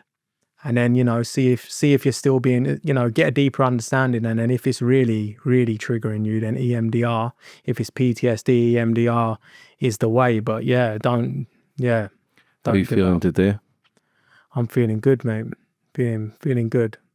Listen, it's a great story. It's a dark story. It's not a case of applauding all the madness, but it's a story of someone overcoming basically borderline suicide, borderline Broadmoor. I was on. I didn't say it, but a nurse came to my cell after I had set the fire and that, and she said they're having a meeting about Section U. I knew Richard Markham was now in Broadmoor. He wrote me a letter from there, and I'd read books on Broadmoor. And then I said to her, "Could I go to Broadmoor?" And she said, "Yeah, of course you can." And then so. So you wanted to go? No, I didn't want to go. I didn't want to go, and somehow I managed to get out of that prison sentence and out. Yeah. I think once you're in Broadmoor, I don't think you really get out. Yeah, you don't. Yeah, it's a long process. I think the work they do if you're in there, and I don't know the tablets they give you or whatever medication, but I don't think the mind. I think you're just too far gone. They just try and stabilise the mind, but just totally numb, just like a little robot. Yeah, I would see people come back in from being sectioned, come back into the prison unit, start speaking to the person. You tell him a joke, and they was always overweight where the drugs have pumped him up. You tell him a joke, and he's laughing 5 minutes later at a joke. That's what it does. And you say, "Where you come from?" And he'd been in some psychiatric unit. But yeah, Broadmoor, from what I know, you'd be medicated. Probably these days some types of therapy, and then you'll get moved to a medium secure and psychiatric, and then possibly back out on the street. What do you think of the prison system? For me, it's set up to fail. It's set up flawed. If you look at the percentage of prisoners who reoffend, it's just far too high. We're not asking the questions of what they've been through and how they got to where they are. It's just, what do you actually think of the prison system? Listen, if you do bad, you need to go to prison, okay? But I just feel as if there's not enough help for people. So we say like prison system, and the media will say prison system, but there's like roughly 115 prisons in England and Wales, 100 run by the government, about 15 private. And within those 115, there's young offenders, there's female estates, there's D category, C category, B, high security. I've been to all of those prisons to work. Yeah. I've seen a lot of shit in there as a man, as a well man, and then obviously as an unwell young offender. The prison system's changed in 20 years. I have seen a lot more good in prison, which the media don't talk about. So like Razor went to Grendon Underwood. There's only one. That's as far as I know. That's the only therapeutic, or is the only therapeutic prison. But throughout the prison system, there are units now called TC. Not every prison, but there are units called TC, therapeutic communities. There's ISFL units, substance-free living, where they're for people that are coming off drugs, and there's recovery units. So there has been loads of changes within the prison system, and there's units neurodiverse. There's a deeper awareness of like autism, ADHD, Asperger's, whatever. So there's a deeper awareness. So there is better things in prison, and you need some of the places I've been to in prison, mate. You need prison. The public needs to be protected. Yeah. But there's always going to be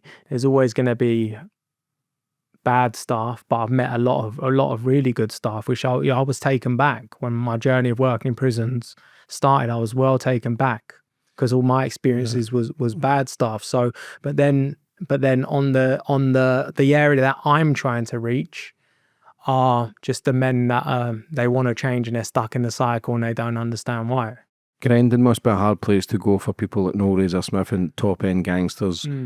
Because it's a lot of nonsense, there's a lot of sex cases there, and you've got to sit with these people and listen to their stories. I don't think it's really fair. I think there should be separate units, like obviously all crimes are bad, but that's just a different level, and I don't think it's really good for men, bank robbers or murderers. I'm not saying, I'm not trying to separate the crimes, but that's just a different ballgame from someone who's killed kids or abused kids to then sitting in a circle and listening to their stories, I know it was very difficult. I don't know if Razor talked about that on your podcast. Yeah, he did. But that was very, very difficult for him because he was used to, they found out pedo was on the wing, they're getting it and their cells getting burnt out. Because he thought about going back. Yeah. Thankfully, he didn't know he was a big author and he's doing amazing things, but he couldn't handle it. Yeah. from a notorious bank robber. But other criminals were saying, listen, you need to write it out because he wanted out. I don't think he could read or write. No. Yeah. And I think when he went there, he started learning. Yeah, he would have been able to read and write then because he would have been published then. Yeah. But he couldn't read and write, and he studied journalism and you know, and he became best-selling author. Does it tire you telling these sort of stories? Does it take you back? It does tire me where I'll be driving away, analysing every single thing I said, but like an absolute lunatic, yeah. But I'm going straight to do another criminology lecture or a criminology lecture.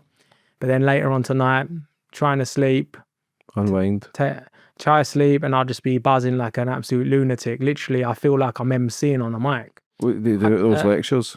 Just talk about mostly my early childhood trauma, and then, you know, the paths I took, and then it's giving the criminology students a chance to see like a lived experience of real life, because they can grow up in households, but what they just think, some people think it's mad.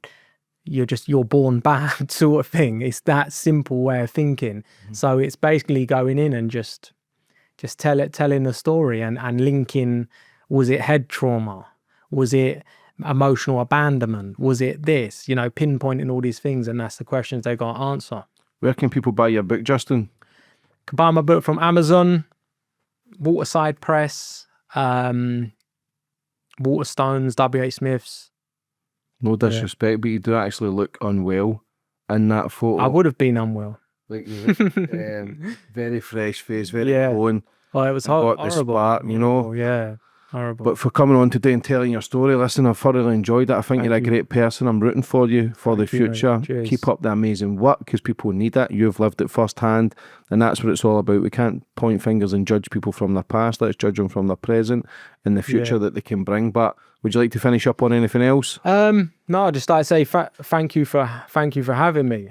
Thank you for giving me a platform to share my story, and I hope I hope it can help some people that are lost out there. What's your social media links for anybody that's maybe struggling, that wants to ask you a few questions or get involved with the movement you're kind of doing, helping others? Yeah. So I'm only on Instagram, and my Instagram is called From Road to Reform.